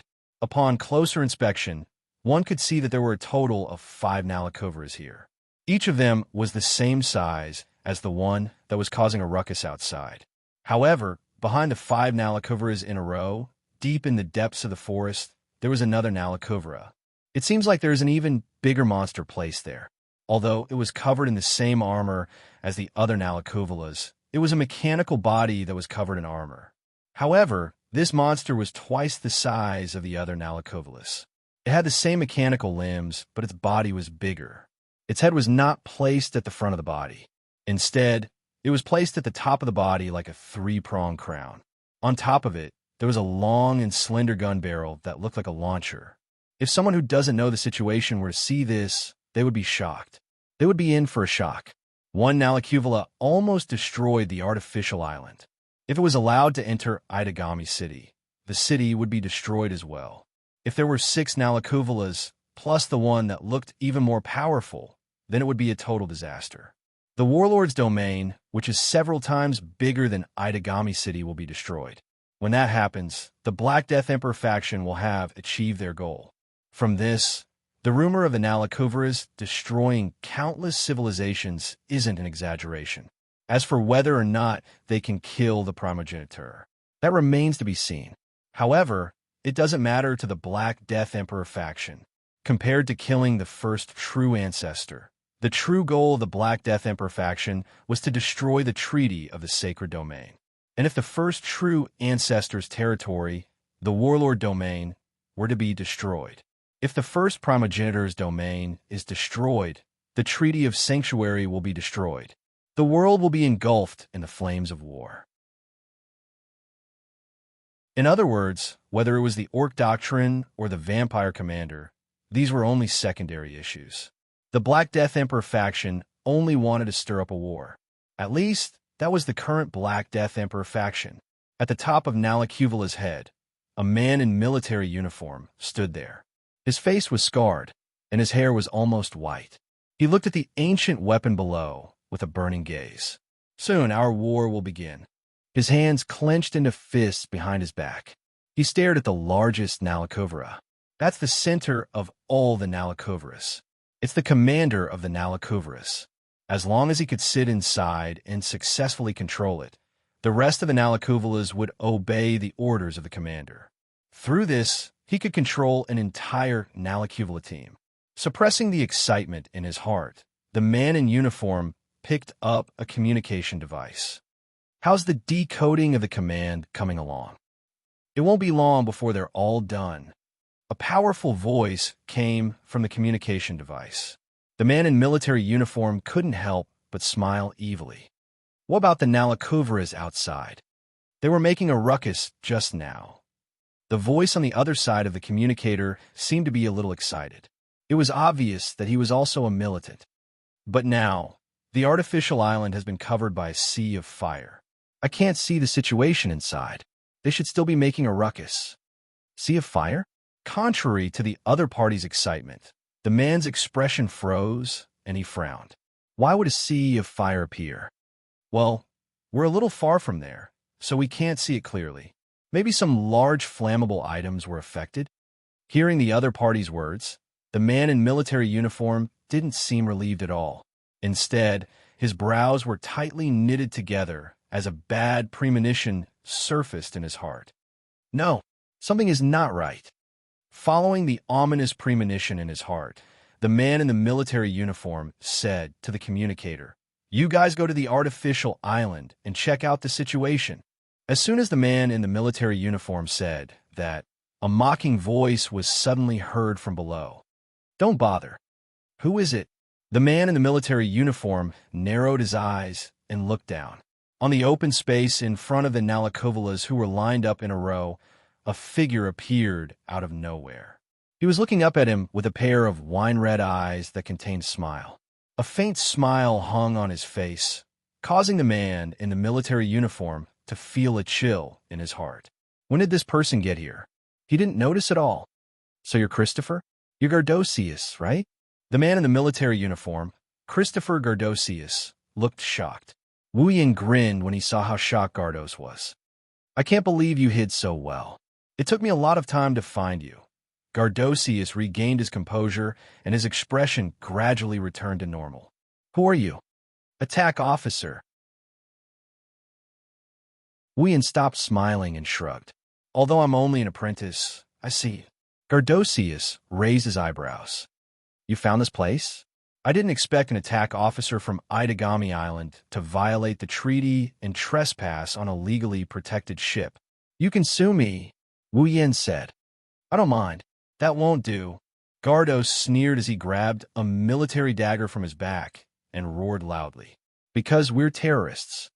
As he roared, Gardonio's body began to swell, as if something was drilling out of his body. In just a moment, his whole body was covered in fur, and his slightly aged head turned into a ferocious beast's head. "Huh!" With a loud shout, Gardos leaped up like a bullet and arrived in front of Wu Yan. He swung his military dagger towards Wu Yan's head with bulging veins on his arm. He's going for the kill. However, Wu Yan kept a smile on his face. He leaned to the side, and Gardosius's dagger grazed his shoulder with a sonic boom. "You're pretty strong. You're pretty fast, too. You're pretty good with your dagger, too, as expected of a soldier from the War King's domain." Wu Yan danced around like he was dancing. He placed his hand on Gardo's shoulder, and Gardo's hair stood on end. "Too bad you're only peak tier 7, not tier 8. You're still too early to be my opponent." "What's peak tier 7? Before Gardosius could finish his question, a series of crackling electric sounds entered his ears. Then, a violent blue and white electric light filled his entire vision and flashed on his body. "Ah!" Along with the sound of electricity, Gardos howled in pain. When the electric light dimmed, his whole body was charred black. His eyes rolled back, and he fell to the ground with a loud thud. Wu Yin clapped his hands and pursed his lips. "I thought the beastman's body could hold on for a while longer. How fragile."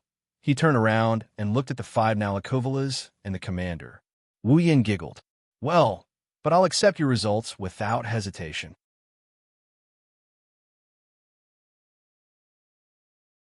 Chapter 925. On the artificial island, a lot of Special Region Guard were busy working there. They're trying to extinguish the sea of fire. The fully armed guards have turned into firefighters. They're carrying heavy hoses and bottles of fire extinguishers. With the help of the surrounding fire trucks, they're approaching the center of the sea of fire. They're trying to put out the flames on the artificial island. The size of the artificial island may not be as big as Itagami Island, but it's not small either. It wouldn't be easy to extinguish all the fire here, of course, compared to the previous life and death battle. Although the work of extinguishing the fire was much heavier and more tiring, it was a lot easier for them. After all, there would not be any danger. It was believed that compared to a life and death battle, no one would dislike this tiring and heavy work. Bang! Wu Yin tossed Gardos to the ground.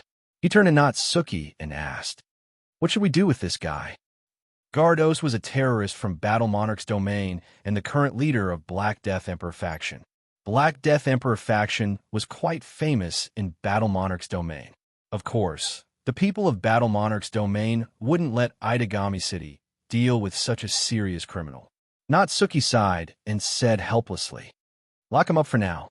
No matter what, he has caused us a lot of trouble." Wu Yin nodded nonchalantly. This old man has nothing to do with him. How he deals with him is none of his business. Who cares if he lives or dies? Natsuki raised her head when she saw Wu Yan's nonchalant expression. "By the way, where is Nalacuvula?" "Who knows?" Wu Yan waved his hand and pointed at the sea of fire. "Maybe he turned into ashes." "Oh." Natsuki narrowed her eyes. She looked at Wu Yan as if she could see through his thoughts. She stared at Wu Yan. Wu Yan shrugged in a calm manner. At the very least, if you can't hear his thumping heart, he would look like he's at peace with the situation. Oomph. Natsuki waved the fan in her hand and turned around. Since he turned into ashes, it's best if we don't let him appear again. Otherwise, the people in Itagami Island won't want to be left out. They will be tempted to make a move. Wu Yan grinned, and he turned around as well. He and Natsuki had their backs to each other, and neither of them said anything.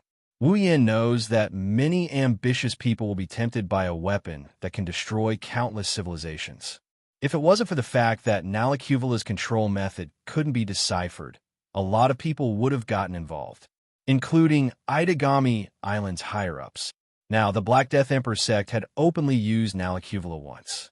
Those who have designs on this ancient weapon should take action. If Nalacuvula is discovered by the city's security forces, Itagami Island will become the center of conflict. From this perspective, Nalacuvula being turned into a noble phantasm and became Wu Yan's noble phantasm. It's a good thing for both Wu Yan and the others. After all, any weapon he turned into a noble phantasm can't escape his control. Even if he doesn't know how to control Nalacuvula, they will still obey his orders. In other words, Wu Yan has basically turned himself into a commander. He just has to be careful not to use them carelessly. Otherwise, it'll be troublesome. Far away from the artificial island, there's a building with a wide view. On the rooftop, Vatler looked at the artificial island that was engulfed in flames and his yacht that was drifting on the surface of the sea like a headless fly. He couldn't help but reveal a happy smile. "Looks like they had a lot of fun. If only I could join them." Vatler muttered to himself. He smiled and turned his head away. "Well, I've enjoyed myself to my heart's content. There's nothing to regret." Vatler's voice got softer and softer. He pulled his gaze away from the horizon, because behind him, there was a young girl whose face was covered by a pair of glasses.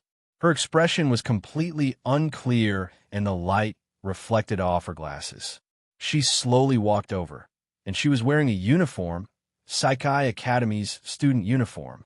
Vatler didn't even turn his head, as if he already knew the girl's identity, and said it without hesitation. "Silence Destroyer, huh? Or is it better to call you the Lion King organization's third saint?" Just as Vatler had said, this girl in the Rainbow Sea Academy uniform was one of the 3 highest decision-makers in the Lion King organization. She was one of the so-called 3 saints. In fact, the reason why Yakaina came to Itagami Island was because of this young girl. However, Yakaina probably didn't know that one of her superiors was hiding in her school. Hearing Vatler's words of admiration and mockery, the girl's face under her spectacles changed, but her tone didn't change at all. "As long as you like it." She glanced at Vatler's tattered clothes and continued. "But you seem to have done a lot of things that others don't know about." "It's interesting." Vatler smiled foolishly. He finally looked at the girl. Is that so? The girl paused for a moment before handing a document to Vatler. This is a document from Warlord's domain. Vatler raised an eyebrow and took the document from the young lady's hand. Before he could open it, the silent young lady spoke again. I have a question. Vatler's hands paused for a moment before he nodded as if nothing had happened. He gestured for the girl to continue. The young girl asked after a moment of silence as usual, "Is the Black Death faction's operation under the orders of that Great One?" As the words that Lord came out from the young lady's mouth, the atmosphere of the scene changed. Even the young lady's emotionless tone seemed to have lowered a little. For a moment, it actually caused the air to become somewhat cold. However, Vatler's expression did not change from the beginning to the end. Even his tone did not change. The commotion this time was caused by my personal interest, Vatler added with an indecipherable smile. Let's just treat it like that for now. The girl lowered her head. Then, let's change the question. The young lady's gaze landed on Vatler's body, as if she was sizing him up. To be more precise, she was looking at his new body. His skin was smooth and clean, and his clothes were nowhere to be seen. Her wide spectacles glinted with a bright light. What kind of person is able to make you like this? She had no choice but to ask this question. She knew what kind of person Vatler was. To put it simply, he was a very dangerous person. There were only 4 primogenitors in the world. They were the strongest beings in the world. The 4th primogenitor wasn't fully awakened, but that didn't lower her evaluation of the primogenitors.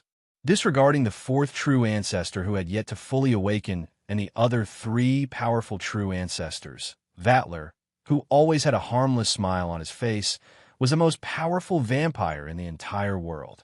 If he went all out, the gap between him and the other 3 primogenitors wasn't the same as the other vampires. That's why he was called the vampire closest to a primogenitor.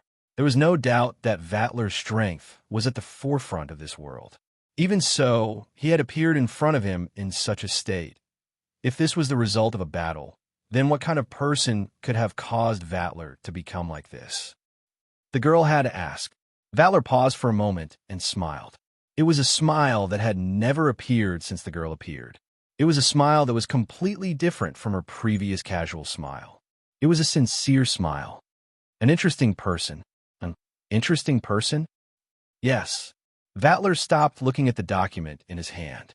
He turned around and looked at the burning artificial island. An interesting person. The girl followed Vatler's actions and looked at the burning artificial island. After a long time, she lowered her head and remained silent.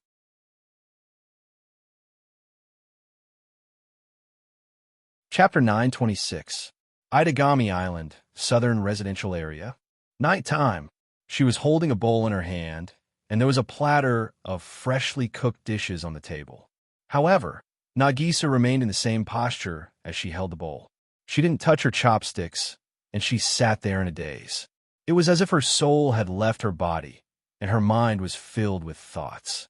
She was completely devoid of her usual lively and adorable self. Gu-chung didn't stop eating, but his tired eyes never left Nagisa. Seeing his sister in such a bad mood, he was puzzled. This was the first time he saw her like this. Since the day he had Nagisa as a sister, Nagisa had always been a lively, cheerful, talkative, and cute little sister.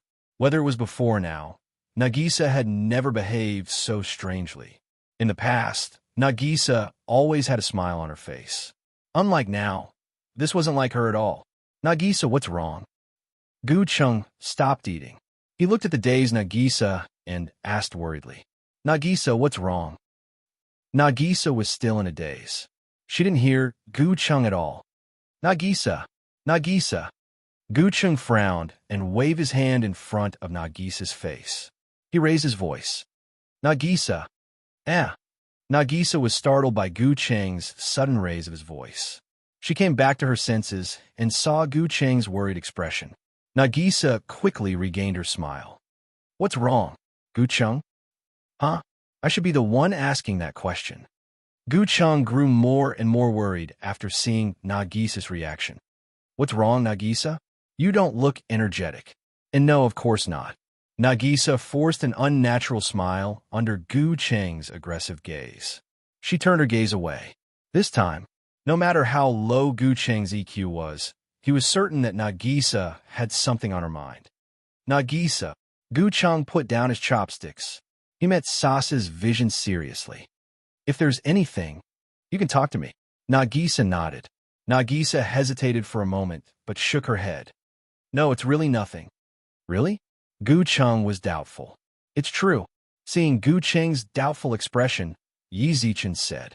Nagisa puffed up her cheeks and knocked on a plate in front of her. All right, let's eat. Nagisa did not give Gu Cheng a chance to speak. She picked up her chopsticks and started eating quickly. Gu Cheng stared at her with worry in his eyes. That's the gist of it. In Yukina's house, Koju knelt down and told Kotori and Yakina what happened last night. Kotori and Yakina looked at each other after hearing Koju's story. You're right, Nisa-chan has been a little different lately.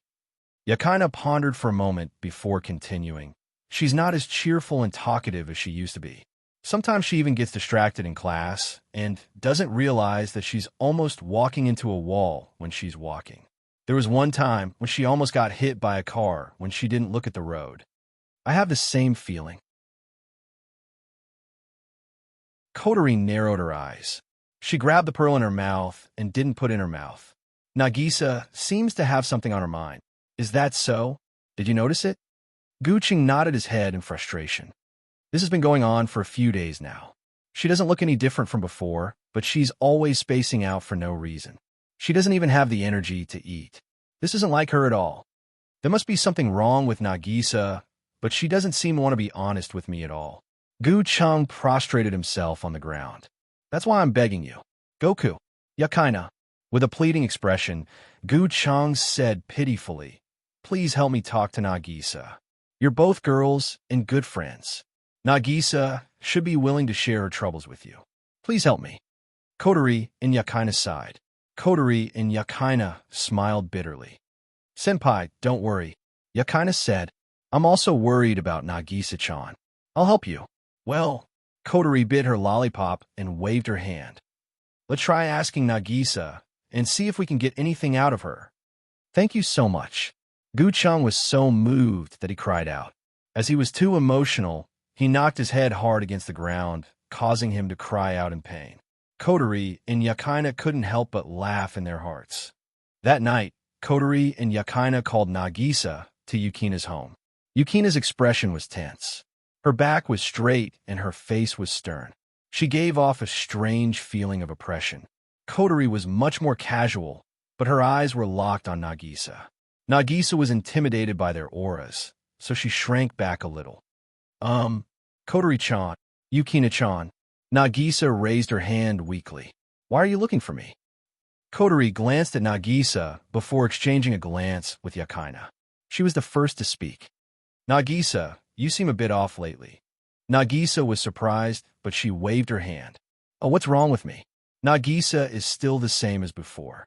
Nagisa-chan, you can't be like this. Yakina moved her head closer to Nagisa.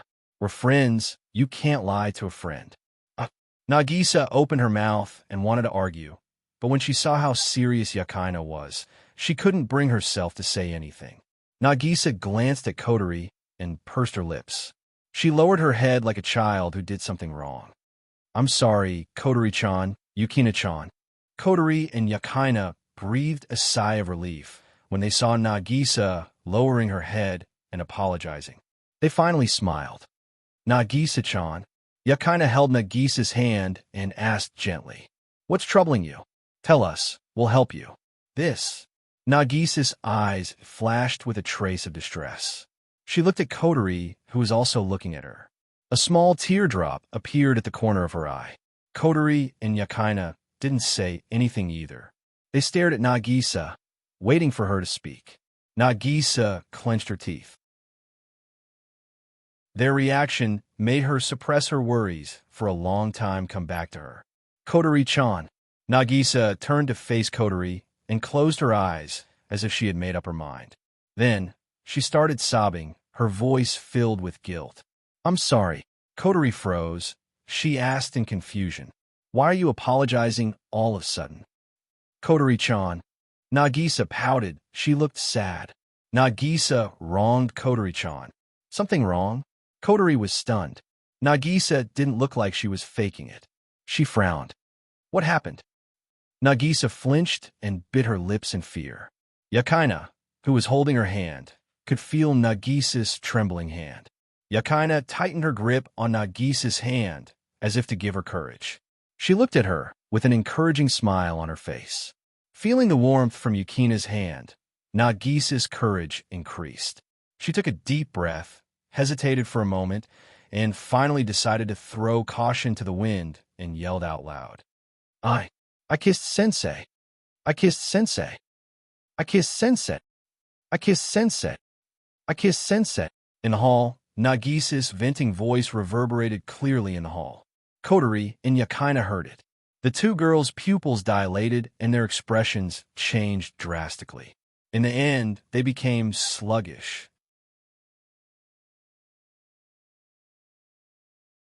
Chapter 9:27. The air froze. Kotori and Yakaina fell silent as they stared at Nagisa, who just finished her speech with her eyes closed. She didn't even dare to look them in the eye. Nagisa-chan. Yakaina carefully lifted her head and forced a smile. What you said just now, if I didn't hear wrongly, should be kissing the teacher, right? Yes. Nagisa didn't bother to hide her voice as if she had given up on herself. Tears rolled down her cheeks as she shouted. Her voice was loud enough to shake the entire hall. Didn't the school get attacked by beastmen a few days ago? Nagisa was scared and didn't escape with Yukina-chan in time. That's when we saw the two beastmen. Nagisa lowered her head and blushed as she recalled the events of the past. Nagisa, I was scared, very scared. To calm me down, Sensei, kiss me. Nagisa raised her head and clasped her hands together. Kotori-chan, I'm sorry. I'm really sorry. Nagisa didn't do it on purpose. Yakaina didn't know what to do. She looked at Kotori and Nagisa, but she didn't know what to say. She sat down in a corner and panicked. Kiss. She kissed her sensei? This is a huge blow to the innocent Yakaina. Kotori, on the other hand, she looked at Nagisa blankly for a while before chuckling awkwardly. She whispered, So you're saying, Nagisa, you've been acting strangely these past few days because you kissed Oni-chan? You feel sorry for me, so. MHM. Nagisa nodded anxiously. She sneaked a glance at Kotori, waiting for her to scold her. She was prepared to ruin her relationship with Kotori. However, Kotori's reaction stunned her. Kotori's face flushed red. Her shoulders trembled, and her petite body couldn't help but tremble. Seeing this scene, Kotori's eyes widened. Nagisa and Yakaina thought Kotori was angry. Nagisa closed her eyes again, but what they saw was... Ha ha ha! Unable to hold back, Kotori finally raised her head. He burst out laughing. You. Kotori held her stomach and laughed so hard that tears came out of her eyes. That's the reason? Nagisa and Yakaina were dumbfounded. They looked at each other, and their eyes became blank. They had expected Kotori to be furious. He had expected Kotori to break off their friendship, but he never expected it. In the end, all he got was a burst of laughter. What was going on? Could it be that he was so angry that he lost his mind? Nagisa and Yukina's confusion turned into nervousness. Nagisa rushed to Kotori's side and grabbed her hand. Kotori-chan, it's all my fault. You could do whatever you want of me, but please don't be like this. What are you thinking? The smart Kotori naturally sensed their thoughts. She rolled her eyes at them, but the smile in her eyes lingered for a long time. Nagisa, you're so cute. Kotori gave a comment that confused Nagisa and Yakaina. Kotori-chan, aren't you angry? Nagisa shrunk her head and emphasized.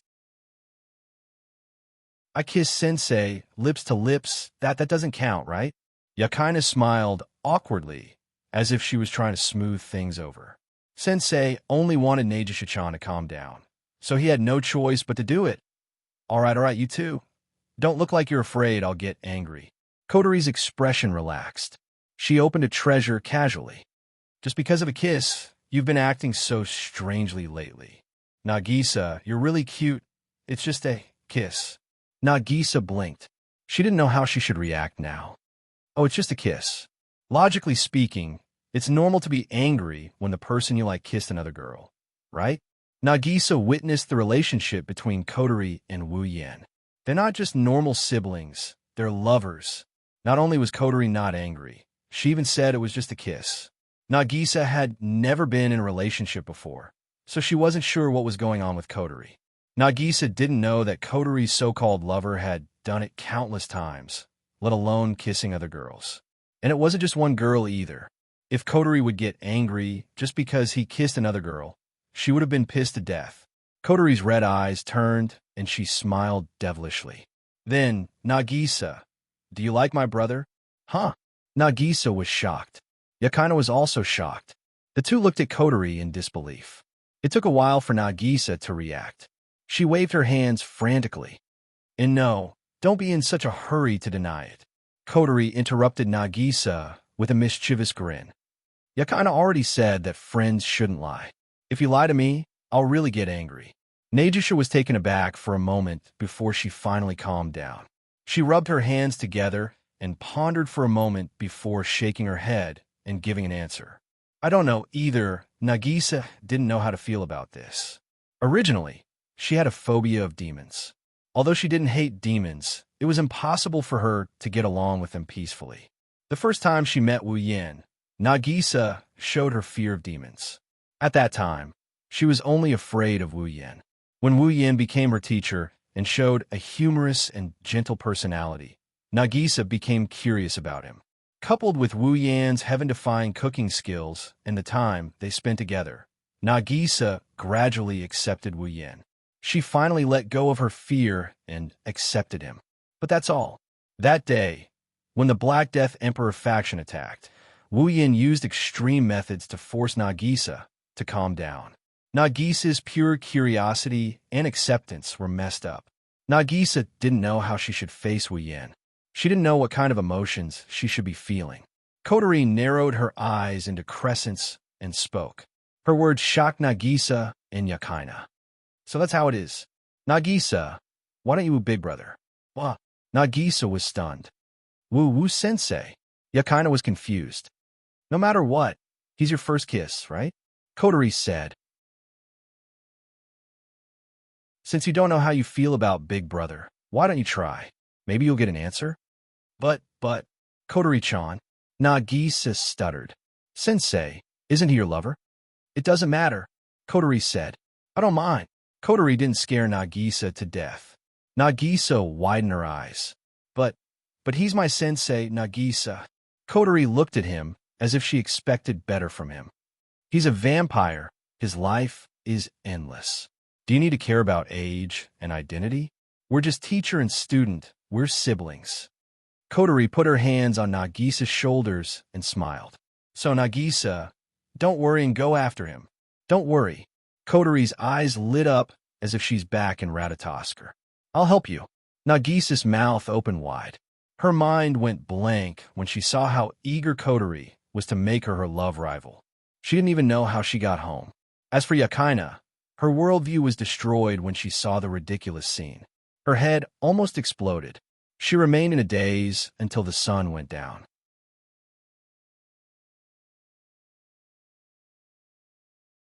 Chapter 928. Huh? Wu Yin exclaimed when he saw the document in his hand. Apprentice? Become an attack mage? Why are you so surprised? Natsuki raised her head as if blaming him for making a fuss over nothing. Don't you want to be an attack mage? No, that's not it. Wu Yin shook his head out of reflex. When he came back to his senses, he became confused. Then why would they want to make me an attack mage for no reason? It's not for no reason. Natsuki knocked on the table with her fan and said calmly, Your performance in the Black Death Emperor faction incident has been reported to the higher-ups, including your success in stopping Nalakuvala's attack and arresting Kristoff. Galdonius, the higher-ups of Itagami Island, have decided to make you an official member. Congratulations! From today onwards, you're officially an attack mage officer. As soon as Natsuki's voice fell, ding! Mission 1 completed. Obtained 5,000 equipment points, item points, ability points, and summoning points. Character, Wu Yin equipment points, 7.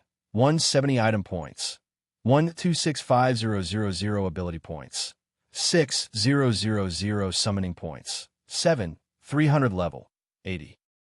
The system notification rang in the depths of Wu Yan's mind, informing him of the situation. Everything he had seen and heard was real. Phew, he heaved a sigh of relief. Wu Yan smiled as he scanned the document. I thought I almost burned down the entire artificial island. I thought I would be punished more than rewarded. You didn't just almost. You burned down the entire artificial island. Natsuki splashed a bucket of cold water on him and snorted. The higher-ups put all the blame on the Black Death Emperor faction for the loss of the artificial island. And as the commander of the Black Death Emperor faction, as for the compensation, Gardos took away. The Battle King's domain has already paid for the loss of the artificial island. How could those guys above still push the blame to you? That's realistic. Wu Yan was speechless. He looked at Natsuki. Now that I'm an attack mage, what about the real assignment? What? Do you hate staying here? There was a hint of dissatisfaction in Natsuki's voice. A dangerous glint flashed in her beautiful eyes. Is it hard for you to be a teacher? Of course not. Wu Yan shook his head and laughed sheepishly. It's just that I have to ask. It's a job after all. Natsuki turned her head away, picked up the cup on the table, and drank the black tea. Even though you're an attack mage, you're still assigned to Saikai Academy. If you're dissatisfied, you can talk to the higher-ups. It's not that I'm dissatisfied. Wu Yan scratched his face and shrugged. It's my first time being an attack mage. Don't look at me. My grades were terrible when I was a student. Now that you're asking me to do it, it doesn't feel real. Is that so? Natsuki. A smile appeared on her face. But why did I hear that the liberal arts teacher of the 3rd grade C class in the middle school is very popular? That's because those kids are greedy and playful. Wu Yan laughed as he scolded her. I'm the one who brought them food and got along well with them. That's why I became like this. Wu Yan looked at Natsuki and he flashed her a grin that made Natsuki feel disgusted. If you go and play with your students, I believe that by tomorrow, the most popular person in the entire Kaihai Academy will be you. Natsuki's face twitched as she glared at Wu Yan. She looked like she was going to spit fire at him. Natsuki, of course, knew what Wu Yan meant by that. With her figure and looks, if she were to hang out with a bunch of students, she would be treated like a mascot. It's not like she wouldn't be welcomed. Even though Natsuki doesn't want to admit it, she knows herself very well. If she were to use one word to describe her image, it would be cute. Natsuki, who thinks of herself as a dignified person, can't be happy about it. Under Natsuki's oppressive gaze, Wu Yan couldn't help but take a step back. He laughed awkwardly. Fine, pretend I didn't say anything. Nayu snorted coldly and continued to enjoy her black tea. She's surprisingly childish. Wu Yan couldn't bring himself to say it. He pursed his lips helplessly and sank his consciousness into the depths of his soul. Instance World, Bloodlust Rampage Instance World Mission. Redemption Mission 1. Become an attack magician in Itagami City. Completed. Mission reward. 5,000 equipment points, item points, ability points, summoning points. Mission 2. Stop the Ascension Ritual and save the fake angel. Kanace Natsuki Mission reward. 10,000 equipment points, item points, ability points, summoning points. Mission 3. Locked. A fake angel? Kanace Natsuki? Who's that? Wu Yan's consciousness went blank for a moment. He closed his eyes and tried to recall the last bits of information he had about the manga. But in the end, there was no result. Wu Yan didn't remember much about the manga. Wu Yan sighed and shook his head. He looked at Natsuki and hesitated for a moment. Natsuki. Do you know the name Kanace Natsuki? Natsuki stopped drinking her tea, and she looked at Wu Yan with a confused look. Why are you asking? Nothing. Wu Yan came up with a lie that even he didn't believe. Seeing the look of disbelief on Natsuki's face, he had no choice but to explain. I just heard about it. Why? You don't know her? Natsuki didn't answer. She looked at Wu Yan with a pensive expression as if she's trying to figure something out. After a while, she said something. You have so many secrets that I can't help but want to find out more about you. Wu Yan blinked his eyes, and he said the same thing. You mean you want to know more about me? Who wants to know more about you? Natsuki's thoughtful expression instantly collapsed. She had a confused look on her face.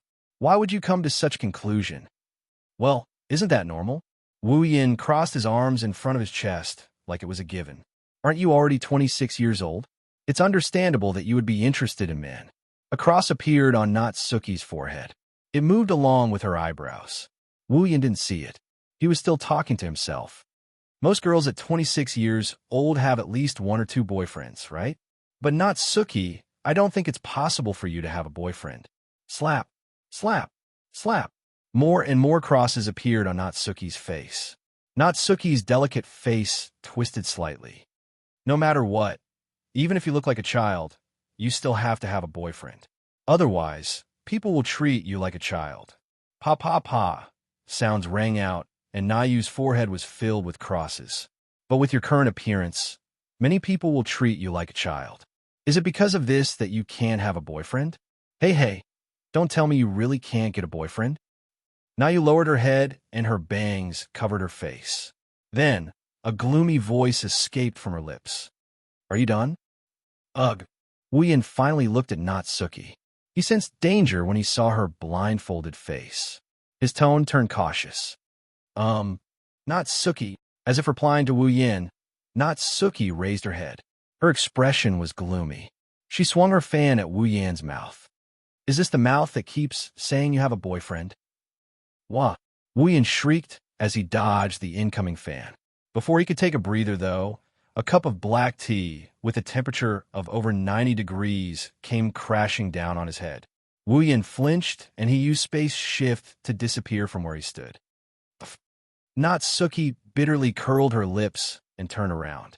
After a long time, a sad sentence echoed throughout the office. Boyfriend? How could I have a boyfriend?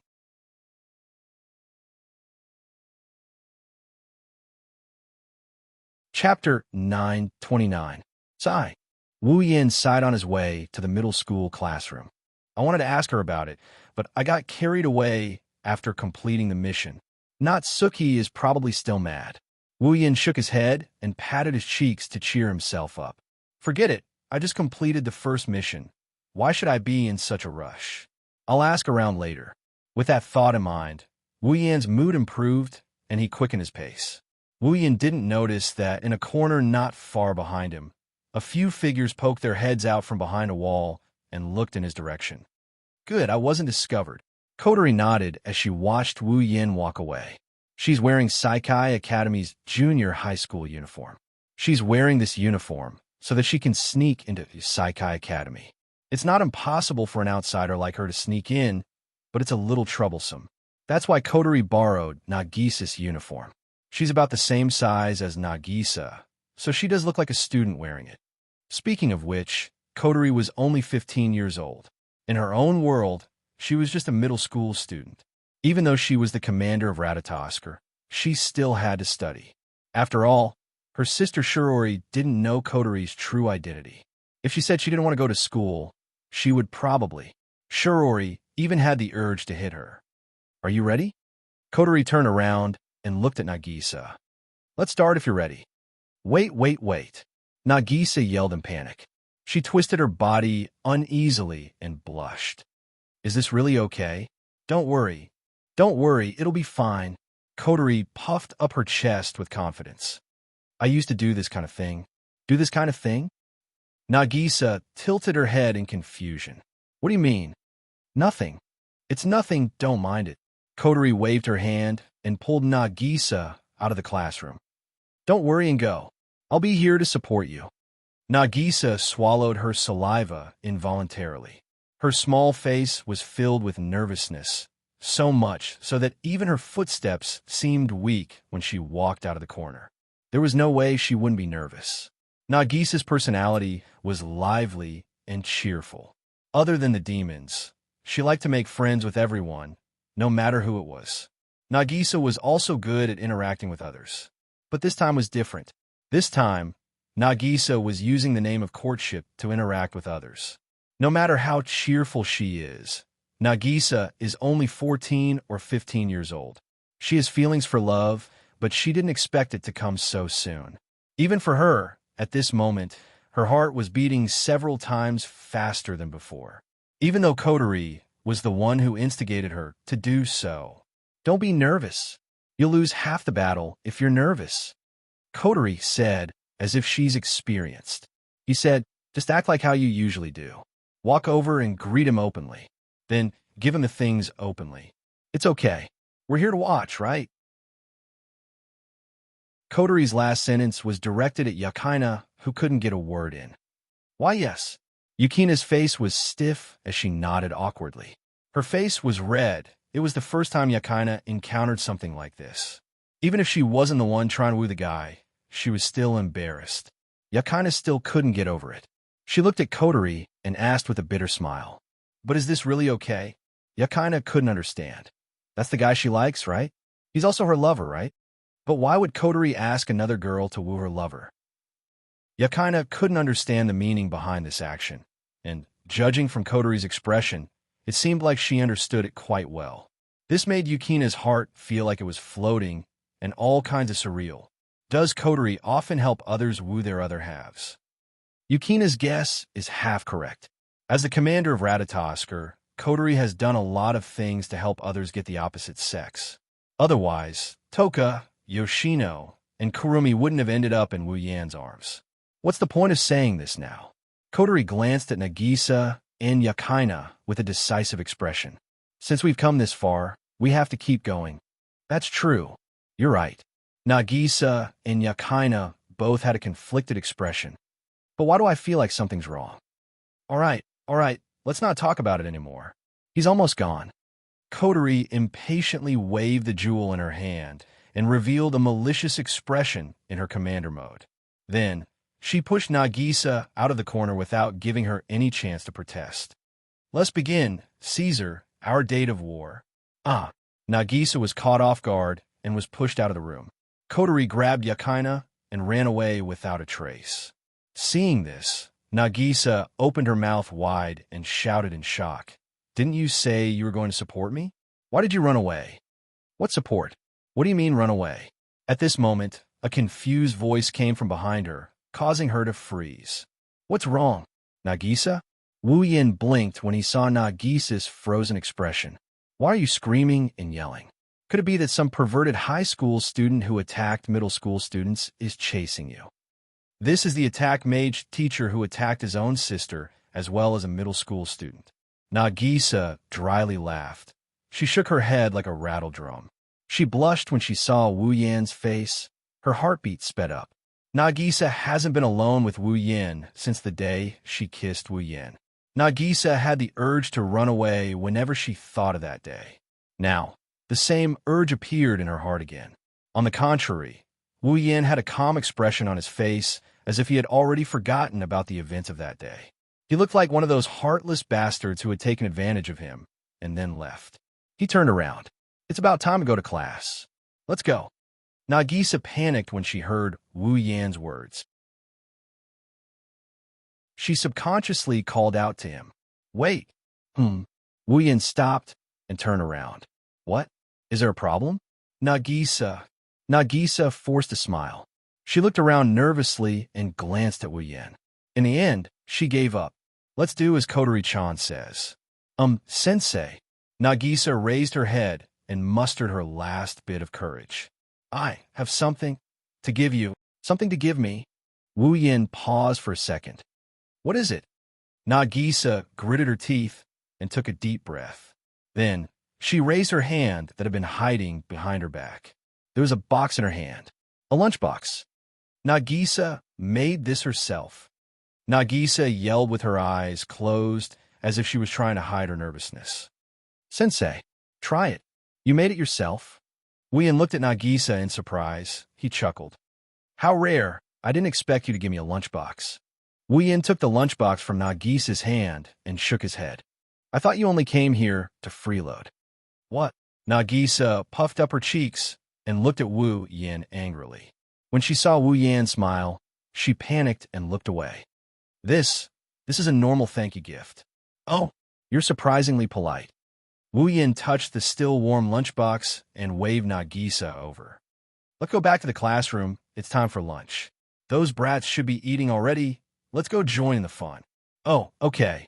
Nagisa nodded in a daze, but she quickly recalled Kotori's instructions. She didn't hesitate to repeat what Kotori taught her. Sensei, let me feed you later. Ah.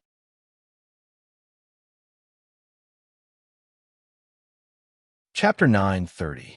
Nagisa's face was completely red as she picked up a piece of meat from the lunchbox. Her hand trembled as she held the chopsticks, but she still sent it out. Her movements were very stiff, and it was obvious that she had never done such a thing before. Teacher, stare. Wu Yin sat at a desk and watched as Nagisa's voice was like a mosquito's. His back was drenched in cold sweat. Of course, it's not because he's not used to girls feeding him. There's still some gentle girls around him. Although he doesn't get to enjoy this kind of treatment a lot, it's not a small amount either. A mere feeding is not something that would make him sweat profusely or make him lose his composure. It was the gazes of the students around him. Gulp! He couldn't help but swallow his saliva. Feeling the strange gazes coming from all around him, he grumbled in his heart. Why did things turn out like this? What was this Nagisha thinking? Teacher. Nagisa was embarrassed and disappointed that Wu Yin hadn't done anything in a while. You don't like Nagisa's lunchbox? No. Wu Yin shook his head and refuted. He didn't know what Nagisa was up to, but anyone who wasn't an idiot knew how to respond. Then, teacher, why aren't you eating? Nagisa asked aggressively. She seemed to be getting into the mood. However, if she could pay attention to the gazes around her, Wu Yin would be happier. Wu Yin had no choice but to open his mouth. He put the piece of meat in his mouth. The next moment, in the classroom of Grade 3 Class C, there was a burst of exclamations and commotion. He ate it. Teacher ate it. Are you for real? Nagisa and teacher. No way, why? Whispers filled with disbelief echoed in the classroom, followed by gazes as if they had seen a ghost. It was very obvious that the scene before their eyes had already caused quite a number of students to be in a mess. He really did it. Is teacher and Nagisa in that kind of relationship? No way. A teacher-student relationship. Katsuki-san, you're so brave. Nagisa, you're amazing, we support you. Nagisa was so embarrassed that she wanted to die. She didn't think she would be embarrassed like this one day. The chopsticks in her hand seemed to have become incomparably heavy, causing her movements to slow down several times. The blush on her face grew bigger, and her cheeks were burning hot. In the end, Nagisa couldn't hold back her shyness and cast a pleading gaze towards the classroom door. There, Kotori and Yakaina were hiding behind the door. Kotori waved the jewel in her hand when she saw Nagisa looking at her. She wanted Nagisa to continue. As for Yakaina, she couldn't bear to watch this scene. Her best friend was having an affair with her teacher, and her teacher's lover was her best friend who was standing beside her. But now, she was encouraging her best friend to go after her lover. It's too absurd, so absurd that Yakaina couldn't wrap her head around it. However, the way Yakaina looked at Wu Yin is changing. If Koju was here, he would have noticed it. Yakaina always looked at him with that kind of gaze. It's like she's looking at a perverted person. Wu Yin's image in Yukina's mind was slowly being replaced by Koju. Even Yakaina knows that Wu Yin is a victim here. Seeing that her two good friends had no intention of saving her, Nagisa was on the verge of tears. She could only force a smile and continue to pick up the food in the lunchbox. Her ruby-like eyes flickered continuously. In the end, she hardened her heart and began another round of feeding Nagisa. Wu Yan's lips twitched. He wanted to say something, but he decided against it. He sighed and decided to go all out. He focused on enjoying Nagisa's service. The entire class, C, was eerily silent. Each and every student stared at the scene in front of them with wide eyes. Some of them were even faintly excited. They felt that everything they were seeing now was too exciting. Not long after, some of the students had already taken out their phones from their pockets and started taking pictures silently. After a strange silence, the classroom was filled with the sound of click, click, click. They didn't even turn off the flashes as they took pictures openly. Both Wu Yin and Nagisa couldn't sit still anymore. Nagisa was the first to react. She screamed in exasperation and threw down the lunchbox in her hand. She grabbed Wu Yan's hand and ran out of the classroom without looking back. The students in the classroom were all stunned. After they came to their senses, a series of exclamations immediately rang out. They ran away. Quick, go after them. Wait. In an instant, the entire classroom was in chaos. One by one, the students ran out of the classroom with faces full of excitement. The sound of panicked footsteps could be heard everywhere.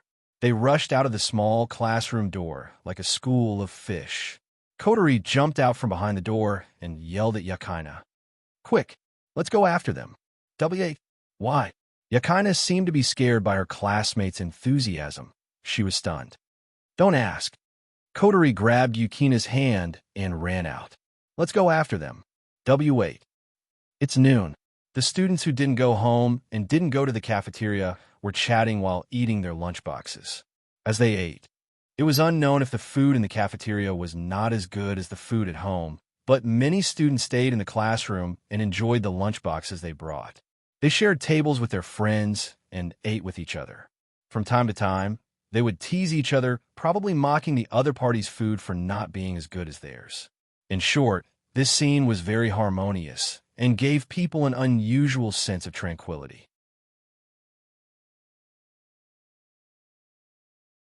However, this tranquility was quickly and mercilessly broken by a wave of uproar, causing all of the students to jump in fright. Then, they saw a cute young girl was pulling a boy along as they ran down the corridor of their classroom. Immediately, a group of wolf-like students crazily chased after them. The shouts from their mouths were something that they could not ignore. Stop! Sensei! Akatsuki-san! Sensei, don't run anymore. If you keep running, we'll spread the news of you attacking your own student. Nagisa, tell me, are you chasing after Sensei? Tell us. We won't tell anyone. The above speech was shouted in a loud voice that could be heard by the entire teaching building.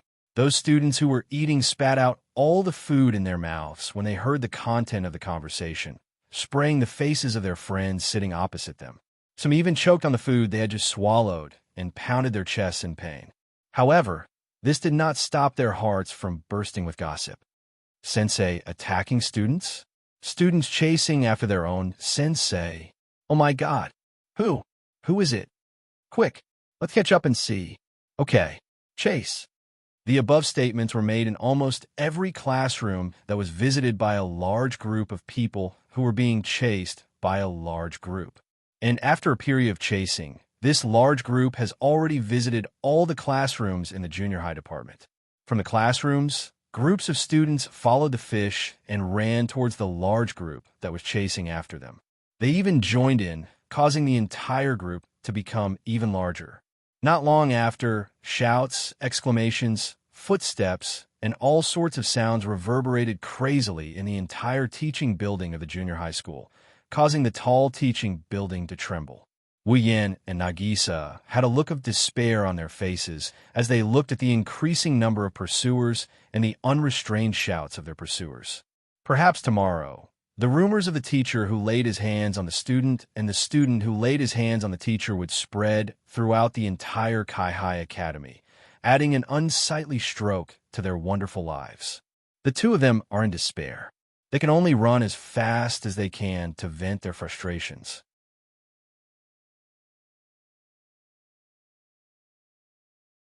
Chapter 9:31. Saikai Academy, High School, Grade 1 Class B. Sitting in his seat, Gu Chang yawned listlessly, causing his originally tired face to look even more tired, making him look unexpectedly powerless. It couldn't be helped. As a vampire, even with the exaggerated title of World's Strongest, vampires were still nocturnal creatures. Guchen wasn't good at dealing with the day, and now it was even more so. This was also the reason why he often put on a lazy expression. Recently, Koju hasn't been able to get a good night's sleep due to his sister's abnormal behavior. Even though he asked Kotori and Yakaina to take care of her, Koju still couldn't relax. He was exhausted and yawned all day long to express his frustration and tiredness. I wonder how Koju and Yakina are doing. Did they take care of Nagisa? Koju's eyelids drooped as he laid on the table like a corpse. Forget it. It's useless for me to worry here. I'll just leave it all to Five River and the others. Gu Chung licked his dry lips and pulled up the hood of his jacket to cover his head. I should catch up on some sleep before class starts. If I doze off in class, Natsuki-chan won't let me off. Just like that, Gu Chung suppressed the restlessness in his heart and calmed them down. He closed his eyes and began to sleep. But because of this, Ancient City's hearing was completely open. The conversations of the classmates around him also entered his ears, making him extremely annoyed. Just as he was about to use the hoodie to cover his ears, a voice rang out, causing him to move. He paused fiercely. Hey, did you hear? The middle school department is in chaos. I heard. It's pretty big. What's wrong? You don't know? I went to the cafeteria. What happened? Then you'll miss a good show. You don't know. You don't know. Something big happened in the middle school department. Yeah. I heard about it too. A middle school student is pursuing his own teacher. Huh? Is that so? Why did I hear that a teacher made a move on her student? No, it's a group of students who are pursuing that teacher. Huh? Didn't that teacher elope with a student in his class and then get hunted down by the students in his class? That's not it. It's the entire middle school department. They're all chasing that teacher. What's going on? Obviously, the truth has been distorted by the rumors spread by so many mouths. Koju, who was lying on the table, heard the discussion. He didn't know why, but he had a bad premonition. There was no reason for this premonition, and it had just popped up in his heart. Originally, Gu Chung had thought that it was just an illusion. However, that ominous premonition kept ringing in his heart like an alarm bell. Sensing this premonition, Gu Chung, who had never believed in his sixth sense, started to pay attention to it. The following conversation confirmed his premonition confirmed his premonition. You guys talk so much, but you didn't say who the teacher is. I think it's a teacher from the 3rd grade of the middle school. Which class is he from? 3rd grade C class's liberal arts teacher. My little brother is in the class next door. He's called Wu Yan. That student? What's his name? Nagisa. Nagisa? Is it Koju's sister? Hearing this, Gu Chung lost his composure. Gu Chung stood up and ran towards the group of people who were chatting. He grabbed the person who had just spoken with a ferocious expression. Is what you just said true? I don't know. He was shocked by Koju's ferocious expression. He stammered, I heard it from my little brother. Seeing that the other party didn't seem to be faking it, Gu Chung let go of his collar and ran out as if his life depended on it. He ran madly towards the junior high department, cursing as he ran. Bastard. That vampiric teacher. Did he really make a move on Nagisa? Doesn't he have a little sister? Is Nagisa acting strangely because of that vampiric teacher? Thinking up to this point, Gu Chung felt an inexplicable rage burning in his heart. His heart that was obsessed with his sister almost shattered into pieces. Just as Gu Chung ran out of the high school building and was about to enter the junior high school building, a silver spear flashing with a cold light suddenly attacked him, cutting through the space in front of him. Gu Chung was shocked and immediately stopped his running steps. Who is it? Gu Chung raised his head warily and looked at the person who wielded the silver spear. He was stunned by what he saw. Kimura? Someone? It was Yakina. Yakina pointed the silver spear in her hand at Koju with a tense expression. Senpai, from now on, you're not allowed to take a step forward. Huh? Koju was stunned. Why?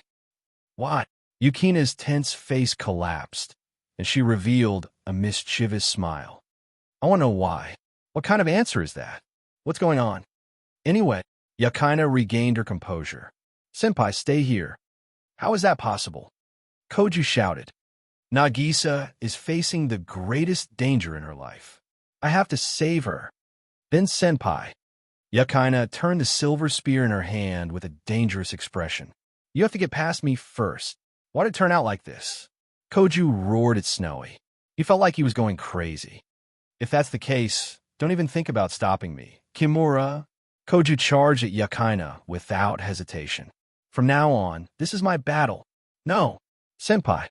Yakaina waved her spear and charged at Koju. This is our battle.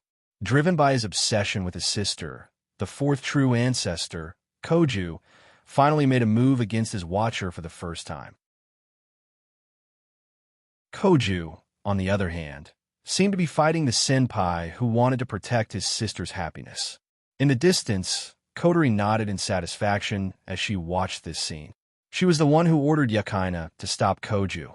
At the same time, on the roof of the middle school department, huff, leaning against the only door, Wu Yin and Nagisa gasped for air, fear still lingering in their hearts.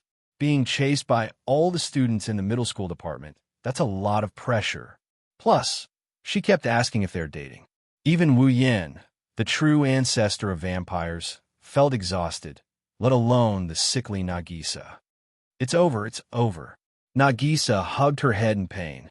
The whole school knows about it now. What should I do? Huh? Wu Yin laughed dryly. I should be the one saying that. Inexplicably, he was given a lunchbox, inexplicably fed, inexplicably pulled up to exercise, and inexplicably chased by all the students in the junior high school. Wu Yin felt wrong. It's all Kotori-chan's fault. Nagisa stomped her foot angrily. You said you were going to help me, but I don't even know where she went. Kotori? Wu Yin froze. He looked at Nagisa. You're talking about Kotori? Could it be that everything you did today was ordered by Kotori? Nagisa's expression froze. She realized she shouldn't have said that. Wu Yin understood something when he saw Nagisa's expression. He sighed speechlessly. Looks like it's true, really. You don't blame Kotori-chan. Nagisa defended herself. She did it to help me. Help you? Wu Yin blinked. He asked in confusion. Help you with what? Help me. Nagisa didn't know what to do. Her face turned red. What did she do to help you? Wu Yin narrowed his eyes. He sensed something terrible happened. He moved his face closer to Nagisa. Tell me. Otherwise, I'll have to kiss you again. Kiss. Nagisa's face turned red when she saw Wu Yan's face. Her eyes rolled back, and she fell to the ground. In no way. Exclamations reverberated throughout Tiantai.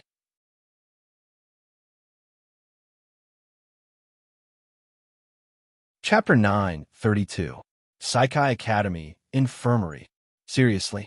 Sighing, Wu Yin sat on the side of the bed, and he rolled his eyes in exasperation. Since you know that your body isn't very good, why are you still running so happily? What can I do? Nagisa shrunk her head in embarrassment. She huffed. Someone was chasing me, so I had to run. I didn't know I would faint from anemia. You still know how to run? Wu Yin puckered an eyebrow, and he knocked Nagisa's head. Then why didn't you run when the orcs attacked? Sensei, you're so naughty. Nagisa blushed. Wu Yan's words reminded her of what happened that day. To be more precise, she recalled that kiss. She pretended to rub her aching head in a displeased manner. You know Nagisa has that illness. Fine. Wu Yin pursed his lips, and he looked to the side. His face started twitching. Kotori, Haim, why are you here? Yes, in the infirmary, Kotori and Yakaina were standing beside the bed for a while. Wu Yin was sitting beside the bed, and Nagisa was lying on the bed. I heard Nagisa-chan fainted, so I came to check on her. Yakaina lowered her head. She explained in a slightly panicked tone. Wu Yin got a headache when he heard her explanation. Nagisa fainted 20 minutes ago, and Wu Yin was the only one who saw her faint. Where did Yakaina hear about Nagisa's fainting? Wu Yin rubbed his brows. He knew he couldn't get anything out of Yakaina, so he turned to Kotori. What about you? Could it be that he also heard that Nagisa had fainted and rushed over? I just came here for a visit. I met Yakaina, so we came over together. Kotori crossed her arms in front of her chest and asked boldly, Is there a problem? No. Wu Yan's eyebrows twitched, as if all the strength in his body had been sucked out. He shrugged his shoulders. Then, he turned to face the person opposite him. Looking at the things that entered his eyes, he felt even more powerless. Then why are you here, ancient city, or in this state? Nothing, Gu Cheng replied. It was clear that he was being perfunctory. However, Wu Yin didn't care about this. In any case, he couldn't get anything out of the previous two. This was probably the same. What Wu Yin cared about was Gu Cheng's current image. How should I put it? His face was bruised and swollen, and one of his eyes was half black. There was a tissue stuck in his nose, and his cheeks were full of bruises. Not only that, but his clothes were also in tatters. Apart from his jacket and pants, which were still intact, the clothes under his jacket had been successfully turned into strips of cloth. It was as if he had just gone through a very difficult battle. He was in an extremely sorry state. Of course, this wasn't the real problem. With Gu Cheng's identity as a vampire ancestor, his wounds would heal in minutes. Because of this, Gu Cheng kept his back to Nagisa. He didn't let her see his rapidly healing face. However, from the moment he entered the infirmary, he had a regretful expression. As for who this expression is directed at, you can see from Wu Yan's twitching face that it is directed at Akatsuki. I didn't offend you, right? Wu Yan was speechless. Koju stayed silent for a bit before continuing to stare at Wu Yan with a lingering spirit emoji. Wu Yan felt uncomfortable, so he shifted his gaze to Nagisa. He had no choice but to change the topic. By the way, Nagisa, is your body that weak? Wu Yan blinked. You don't look surprised that you fainted. Nagisa's smile faded. She smiled bitterly after a moment of silence. Yeah, Nagisa's body has always been weak in the past. I often fainted, so I'm used to it. At the side, Gu Cheng retracted his expression of regret and lowered his head in heartache as he spoke softly. We were once involved in a terrorist attack. Nagisa almost died because of that incident. The reason we came to Itagami Island is so that Nagisa can receive treatment here. But since then, Nagisa's body has always been weak. She fainted from time to time. Hearing Gu Cheng's words, everyone present fell silent, and the atmosphere in the air became slightly heavier. Realizing this, Gu Cheng pulled himself together and hurriedly added, "But I'm much better now.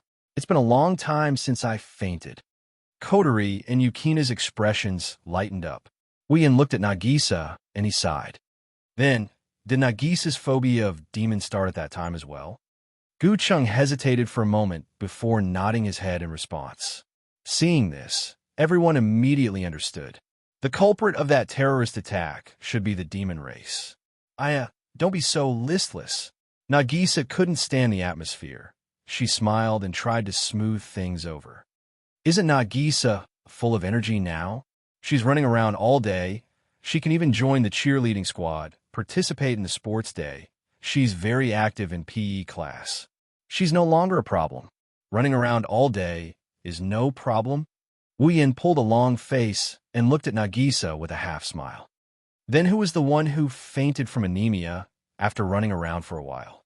That's different. Nagisa laughed awkwardly, but she quickly added with an unconvinced expression. Compared to Kanon-chan, I'm already doing very well. Kanon-chan, Kotori, Yakaina, and Gu Cheng were stunned. Kanon-chan? Wu Yin flinched and his expression changed. Nagisa. Wu Yin looked at Nagisa and frowned. The Kanon-chan you're talking about, is her full name Kanon Kanase? Oh, do you know Kanon-chan, sensei? Nagisa tilted her head to the side in confusion. That shouldn't be. Kanon-chan was already gone before you came. Gone? Wu Yin was shocked. What do you mean? Is that Kanon-chan from our school? She's in our class? Oh, no wonder sensei didn't know. Oh, Yukina-chan is the same. Nagisa smiled when she saw Yukina's confused expression. Kanon-chan is a student in our class. Is there such a person in our class? Yakaina was confused. I've never heard of her. Of course. Nagisa nodded. Kanon-chan and Yukina-chan both took a long leave of absence before the teachers came to teach, and before Yukina-chan transferred to our school. I see. Yakaina nodded. Took a long leave. Wu Yin rubbed his chin and asked Nagisa. Why did you take a long leave? Why? I heard he has a serious illness that requires treatment. He's been asking for leave since a while ago. Nagisa said with a bright smile. So compared to Kanon-chan, Nagisa is already doing very well. I rarely ask for leave. Nagisa exclaimed and clapped her hands as if she remembered something. By the way, I remember that Kanan-chan should be coming back to school in a few days. Nagisa turned around and shouted excitedly at Yakina. Hey, Yukina-chan, let's go buy something tonight. We'll give it to Kanan-chan as a gift when she comes back. Also, introduce Kanan-chan to Yukina-chan. She's a nice person. I got it. Yakina couldn't keep up with Nagisa's words. Wu Yin, who was in deep thought, raised his head. Nagisa, can you introduce me to Kane-san as well? Hello. Introduce her to Sensei? Nagisa looked at Wu Yin in surprise. Then, she thought of something and she puffed up her cheeks. Her eyes turned ferocious. Sensei, are you going to do something to Kanan-chan? What the hell are you thinking? Wu Yin almost choked. I'm just curious. Nagisa looked at Wu Yin suspiciously, but she agreed. All right then. Wu Yin flashed a faint smile, but his eyes are wavering.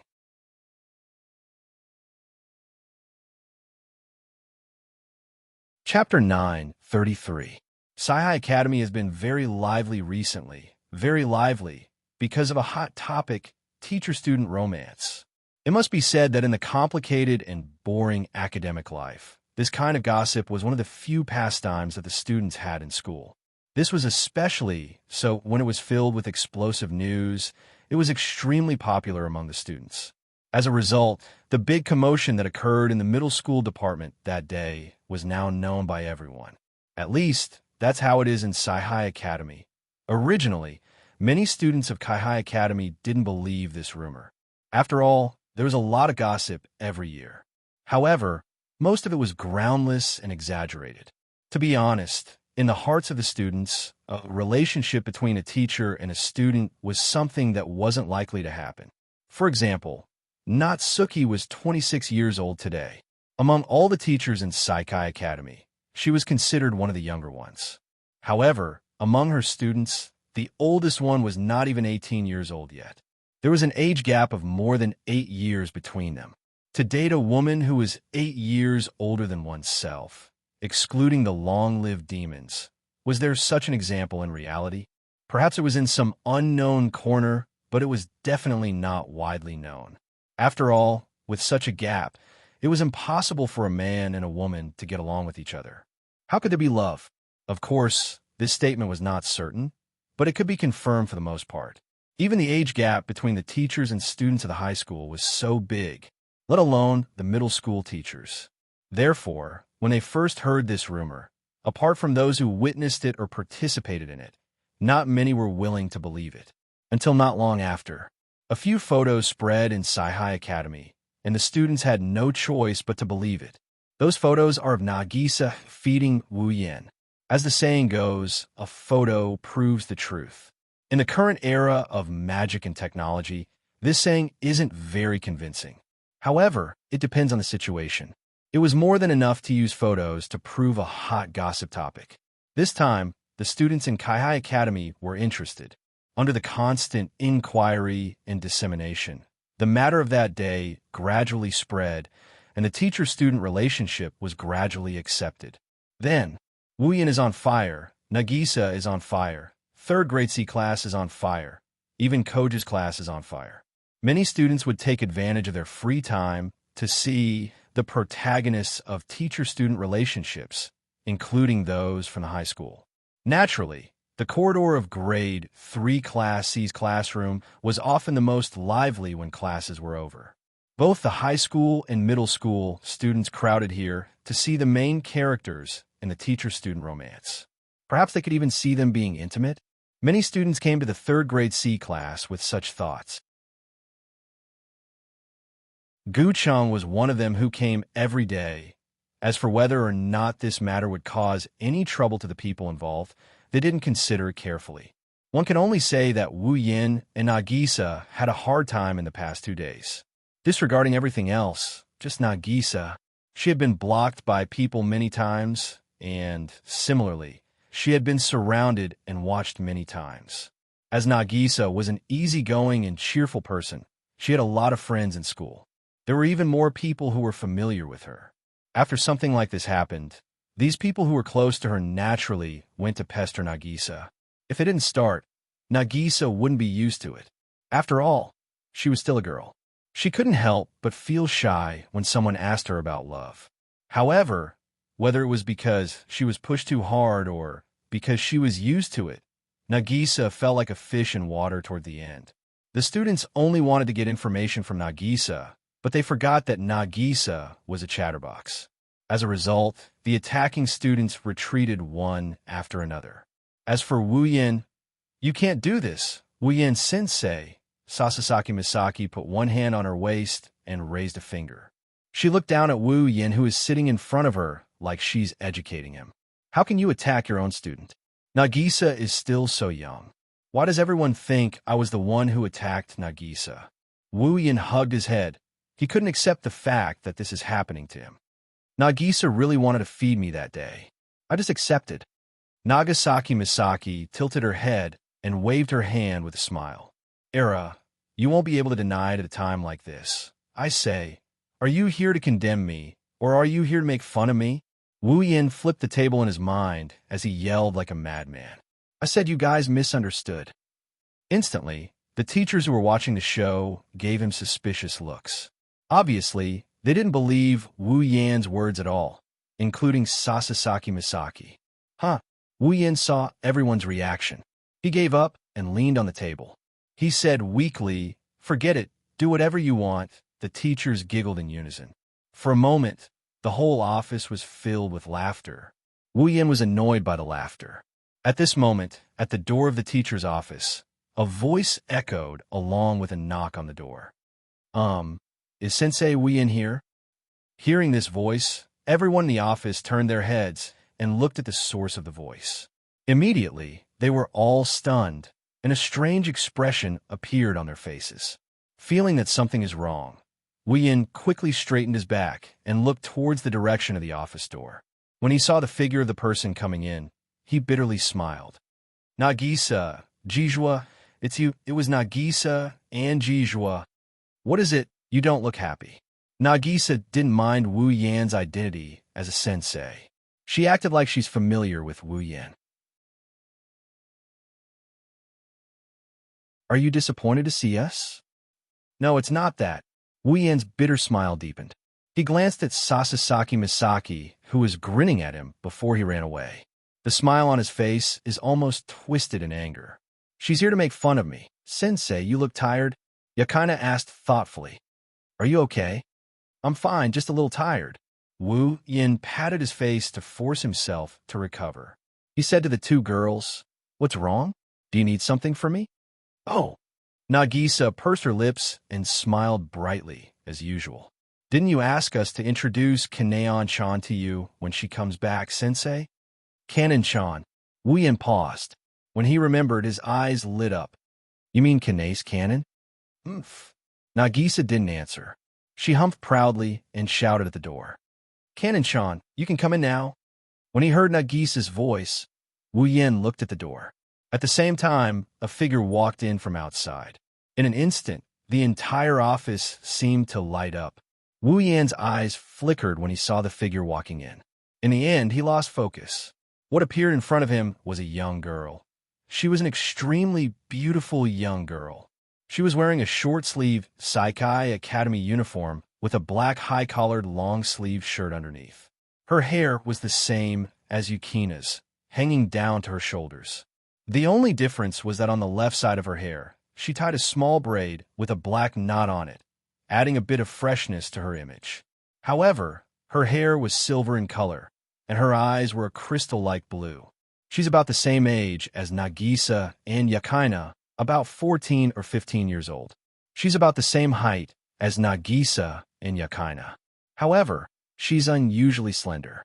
She's young and immature, but her curves are alluring. At this moment, there is a peaceful smile on the young girl's face, giving people an inconceivable feeling of sacredness and tranquility. That kind of holy and noble temperament made people's eyes light up, and they were immersed in this extraordinary temperament, unable to extricate themselves. Princess? No, she can only be described as an angel.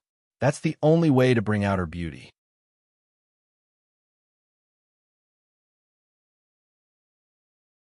Chapter 934.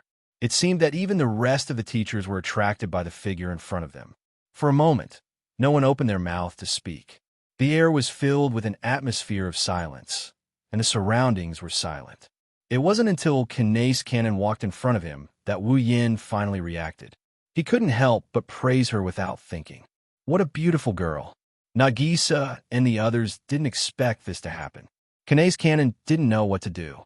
She might have an unusual appearance, but she doesn't seem to be used to such compliments. She smiled shyly. Thank you, Sensei. Well, I'm just stating the truth. Wu Yin scratched his cheek and smiled. So you must be Kinace? Yes, yes. Folding her hands in front of her chest, Kinace Cannon performed his standard salute. I am Kinace Cannon. I took a long leave, so I wasn't in class. I will resume my studies from today onwards. Sorry for the inconvenience. Inconvenience? Wu Yin shook his head with a smile. I'm just a liberal arts teacher, not a class teacher. Why would I be inconvenienced? I only found out about your existence yesterday. Speaking of which, I have failed in my duty. No, it's all my fault. All right. You two stop being so polite. Nagisa interrupted the two and glared at Wu Yin. Sensei, we're here. Can you not ignore us? Haha, sorry. Wu Yin laughed. He said to Nagisa, Kinace is too pretty. That's why I fell for her. Kinace Natsuan lowered her head shyly, and for some reason, Nagisa's expression became slightly unhappy. Even Yakaina is looking at Wu Yin with an odd look. She looked at him with disdain. You're right. How could a sensei let go of such a cute girl? Hey, don't make it sound like I'm a pervert. Wu Yin protested. I just felt a sense of closeness because Kinace looks like someone I know. Indeed, Kinace Cannon's aura is too pure and holy. Her angelic aura is too similar to Ikaros, who has been quietly giving her all by Wu Yan's side for so long. Even though they're very different in appearance, the two of them are like goddesses who fell from the sky. Noble, holy, and pitiful. Any normal guy would want to protect a girl like that. Ikaros is the closest person to Wu Yin, so it's only natural that she would pay attention to Kinace Cannon. For Nagisa and Yukina's point of view, Wu Yin is bullshitting. Their disdain for Wu Yin deepened. Sensei, Yakaina looked at Wu Yin. This method of flirting is too old-fashioned. Yeah. Nagisa put her hands on her hips and said angrily, How can you do that to your own student? How lame. Yakaina raised an eyebrow and laughed. Do you have a right to say that? Cannon, on the other hand, seems to be convinced by Wu Yan's words. Maybe it's out of curiosity, or maybe it's out of surprise. She flicked her hair and looked at Wu Yin in surprise. Sensei, do you know someone who looks like me? It's no wonder Kinace Cannon reacted this way. She's an oddity here, be it her hair color or her looks. She's too Western. It's not that she doesn't believe Wu Yan's words, she's just a bit surprised. It's true. Wu Yin bitterly laughed. He took out his phone and he clicked on one of the photos in his photo album. He showed Nagisa and the others his phone. Look, don't you think their auras are similar? Ikaros is still wearing her Spalier World Academy uniform. Her eyes are closed and her hands are clasped in front of her chest. She looks like she's praying. The background of the photo was a starry night sky. On the upper left corner was a bright full moon, surrounded by stars. Ikaros was leaning sideways, exposing the left side of her face. Her pink hair seemed to be fluttering in the wind. Coupled with the dazzling background, the entire photo was like a work of art. Thus, the image of a holy maiden praying to the moon in the middle of the starry sky was presented to Nagisa, Yakaina, and Kinace Cannon. So beautiful. Nagisa and Yakaina were stunned when they saw the photo on their phone. Their faces were filled with awe. Isn't that so? Wu Yin raised his head and smiled proudly. Look at the person in the photo. Doesn't she look like Yanasi-san? Indeed, Nagisa and Yakaina didn't doubt him anymore. She's as pretty as Kinace-chan, and she has an aura too. I didn't think Sensei would know someone so beautiful. Kinace Cannon was a little stunned, but she was still in disbelief. She wasn't very confident, so she didn't think she could be compared to the beautiful girl in the photo. However, It's undeniable that Ikaros is more charming and has a better figure than Kanae's canon. However, there's not much difference between the two in terms of aura. It's really beautiful. Kanae's Natsuya commented and touched her hair regretfully. I thought Sensei was referring to her appearance. There's someone who looks like you too, Wu Yin said. He tapped on his phone and brought up another picture.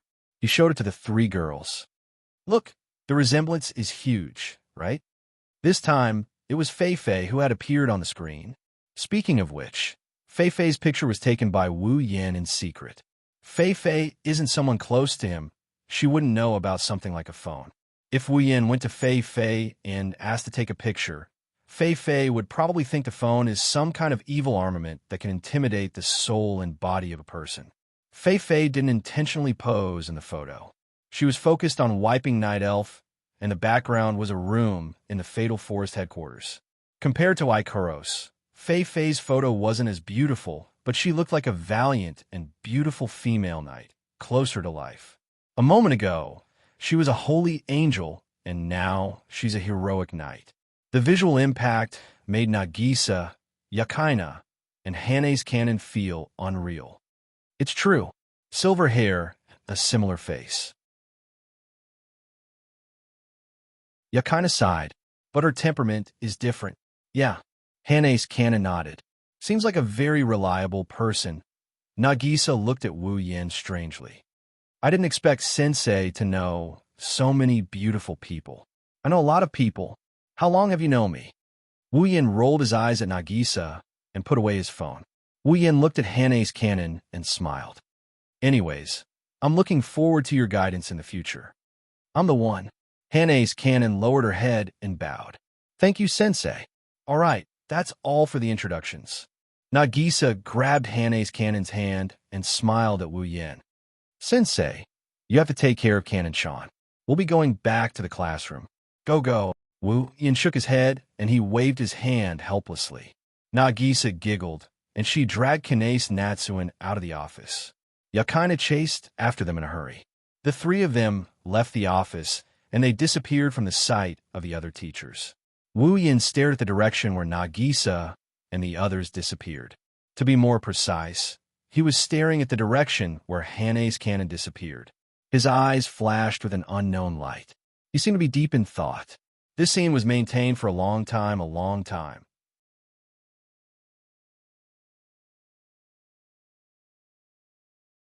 Chapter 9:35.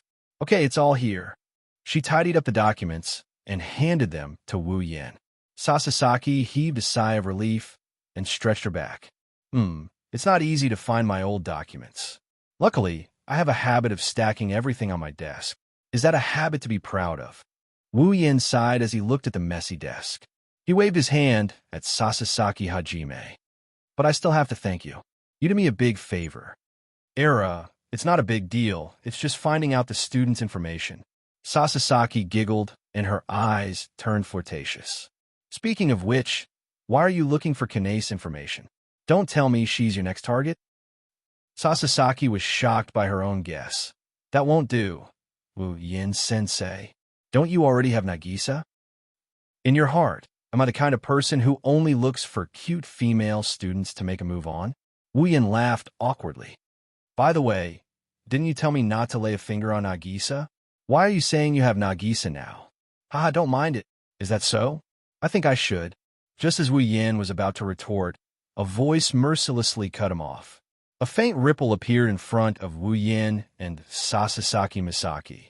A parasol appeared in front of Wu Yin and Sasasaki Misaki. Natsuki walked out with a fan in her hand. Natsuki-sensei. Sasasaki was shocked. Natsuki-sensei. Wu Yin looked at Natsuki in shock before teasing her. Why are you here in our shabby office? Sasasaki laughed out loud when she heard Wu Yin. That's right. Compared to Natsuki's luxurious personal office, their public office was indeed shabby. I just happened to have something to do. Nayu raised her delicate and expressionless face and made a sound similar to a hum from her throat. I heard someone was hunting a new target. I was a bit surprised. I can't tell you're surprised at all. Wu Yin retorted without holding back. Also, I didn't target my own student. Oh, Natsuki showed a subtle smile. She said to Wu Yin, I only said someone was hunting a new target. I didn't say it was a student. Wu Yin choked on his own words. Uh-huh. Sasasaki giggled when she saw Wu Yan's deflated look. You two seem to have a good relationship. Wu Yin sensei, why don't you stop targeting your own student? Go chase after Natsuki sensei. If you want, I can tell you what Natsuki sensei likes. Shut up. Natsuki glanced at Sasasaki and said viciously, You stupid dog. Sasasaki smiled nonchalantly. Natsuki sensei, you're not being honest again. TSK, I shouldn't have come here. Seeing a stupid dog like you makes me unhappy. He looked at the two girls, one big and one small, cursing at each other. No, one is cursing while the other is giggling. Wu Yin felt a headache coming on and quickly stopped them. Natsuki sensei, why are you here? Wu Yin paused for a moment and glanced at Natsuki. You're still dressed like this. Today, Natsuki had changed from her usual black appearance to a white dress. Although the style was similar to her black dress, Natsuki was wearing a white dress. However, it made the eyes of those who saw it light up. In addition, with a head of long, straight black hair hanging on top of her head, the perfect combination of black and white added a lot of visual impact. Natsuki raised her eyebrows, and a hint of a smile appeared in her eyes. So, you're the type who pays attention to how girls dress? That's why I said. Wu Yan's mouth twitched. In your heart, what do you think of me? Wu Yin sensei, you don't know about this, right? Sasasaki moved closer to Wu Yin and smiled. Natsuki sensei is happy. Didn't I tell you to shut up? Stupid dog. The smile in Natsuki's eyes disappeared. She said viciously, but she couldn't hide the helplessness in her eyes. It seems like she doesn't know what to do with Sasasaki either. Let's not waste any more time. Natsuki looked at Wu Yin. She wanted to end this quickly and leave. You, come with me. Huh? Natsuki sounded like she was arresting a criminal. Wu Yin was taken aback. Where are we going? Natsuki pursed her lips and turned around. A troublesome place. Itagami Island, central area. There's a tall building that looks like a pyramid. It's the tallest building on Itagami Island and also the most important place on the island. This building was connected to the 4 floating structures that made up Itagami Island. It played an important role in the construction of the island. Itagami Island is a man-made island that floats on the ocean. As a man-made island, Itagami Island is heavily affected by the ocean currents and waves. Due to the lack of a foundation, the island will distort and vibrate when it is affected by the ocean currents and waves. Part of the distortions and vibrations are absorbed by this building that is connected to the 4 floating structures that make up Itagami Island. Without this building, the 4 regions of Itagami Island would have collided with each other under the influence of the ocean currents and winds, or even be destroyed in an instant. One could only imagine how important this building was. That's why this building is called the Cornerstone Gate. Inside the Cornerstone Gate, there are many high-level organizations, state-owned hotels, and commercial establishments. The Cornerstone Gate is an important part of Itagami Island's operations. It even extends through the island to the bottom of Itagami Island. There are more than 40 floors of artificial island management facilities. This was the troublesome place that Natsuki was talking about. Taking the elevator with Natsuki, they descended to the underground facility. The elevator stopped when it reached the 10th floor. When the elevator doors opened, Natsuki walked into the dark tunnel ahead without saying a word. She walked deeper into the tunnel without saying a word. It was indeed very dark here.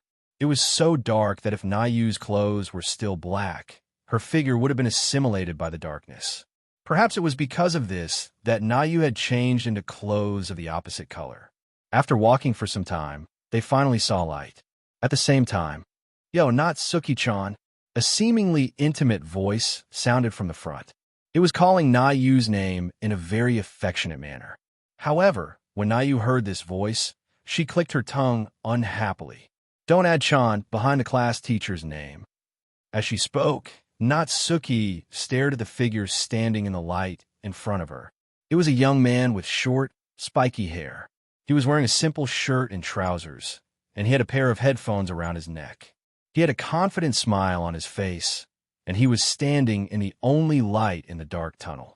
For a moment, there seemed to be a very special temperament coming from him. Wu Yin narrowed his eyes when he saw this person while walking alongside Natsuki. It's not that Wu Yin knows him. It's because he's wearing a simple outfit, but it's the uniform of Saikai Academy. This person was from Kaihai Academy. Wu Yin sighed when this thought flashed through his mind. As expected, Saikai Academy is a place full of crouching tigers and hidden dragons. Oh, the short-haired young man only noticed Wu Yin now. He raised his eyebrows and smiled. Is this the male lead of our school's recent scandal? His partner is Gu Cheng's little sister. You have good taste, although the age difference is a bit lacking. Wu Yin rolled his eyes. He ignored the short-haired young man and looked at Natsuki. Can I beat him up? Natsuki's eyes lit up and she smiled. Go ahead. Wait. I was just joking. Don't be so serious. The short-haired young man quickly begged for mercy. Natsuki snorted.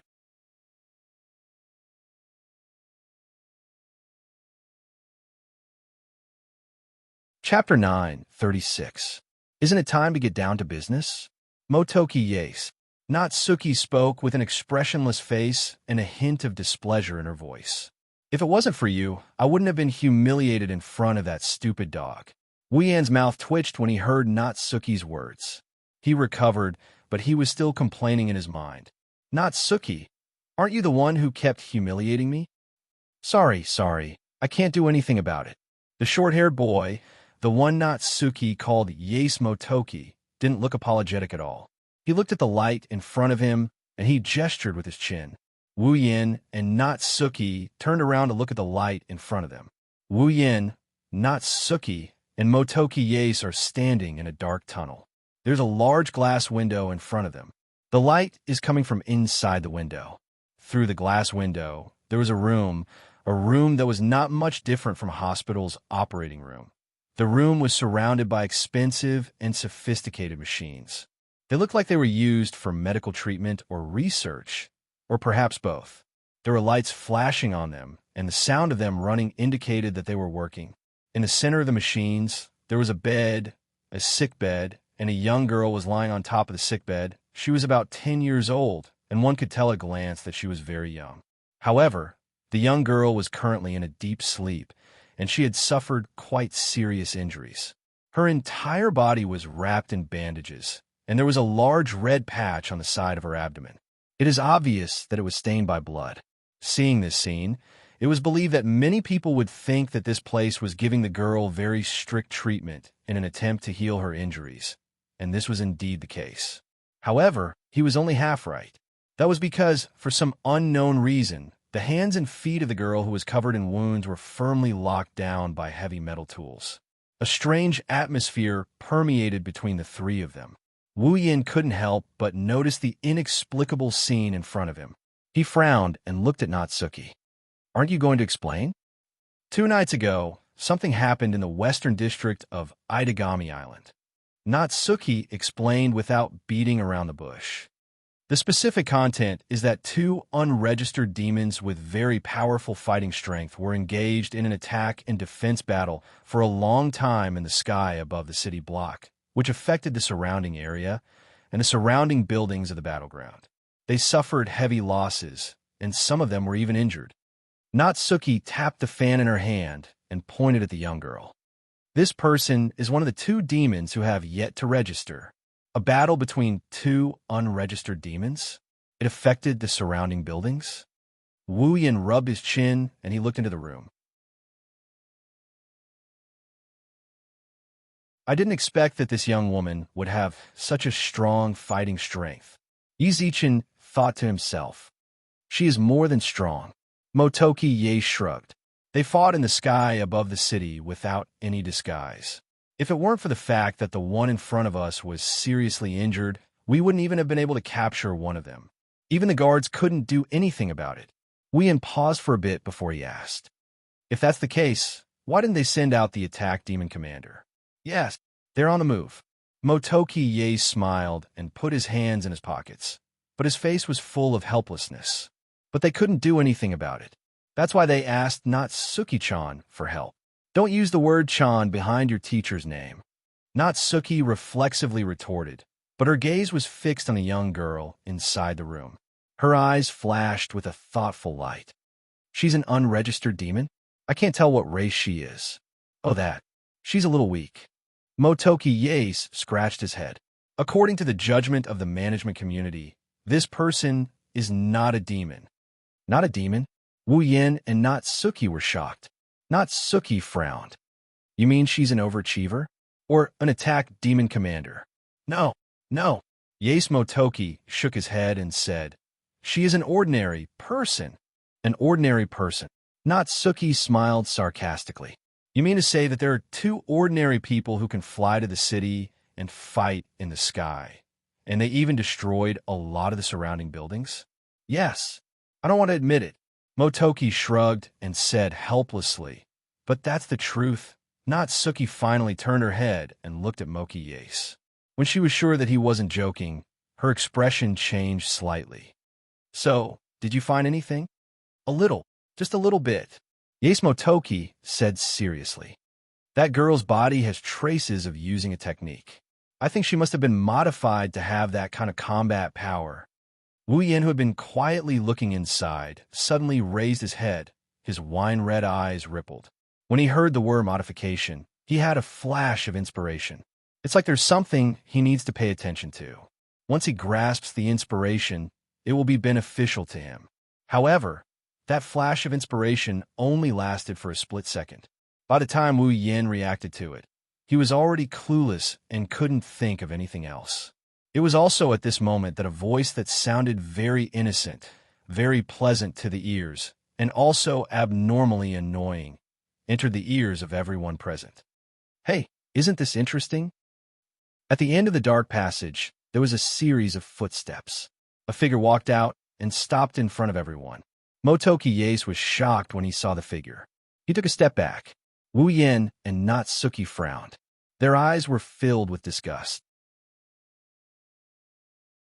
As for the newcomer, his expression was the opposite of Wu Yin and Natsuki's. His eyes were filled with joy. He looked at Wu Yin. Yo, long time no see. Wu Yin narrowed his eyes and pursed his lips. Why are you still here? Vatler. Well, I'm a diplomat. Don't be so cold. Vatler had a smile on his face. He looked very friendly.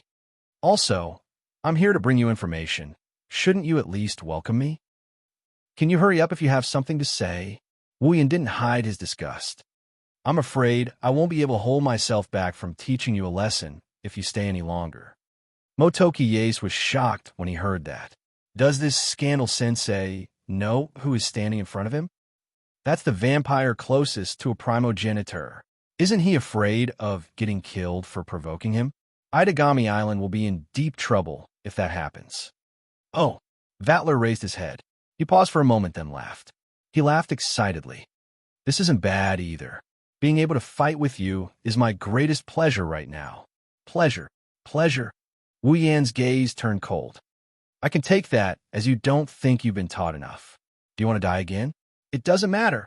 Vatler had a cruel smile on his face, but his words made Moki and Natsuki unable to ignore them.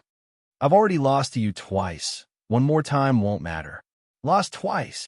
Motoki Yase's expression changed. Natsuki Yase's gaze landed on Wu Yin. She was surprised. She knows that Wu Yin isn't as simple as he looks. The last time he went looking for Vatler, he probably fought him and defeated him. He even boasted that he could beat Vatler without using his familiars. But knowing was one thing. Hearing it with her own ears was another. Natsuki was only a little surprised, but that was already good enough. If it had been someone who knew Vatler well, they would have been so shocked that their legs would have turned to jelly. Wu Yan's gaze turned colder and colder as he stared at Vatler. In the end, a surge of mana began to emanate from his body. Wu Yan's patience with Vatler is at its limit. Not bad. This is amazing. Vatler's face contorted into a sinister smile as he sensed the oppressive mana. At the same time, an equally terrifying mana slowly rose from his body. Two. They clashed. You're tuning into the Warrior Lore YouTube channel. Don't forget to subscribe and join us on this journey to catch the most captivating stories.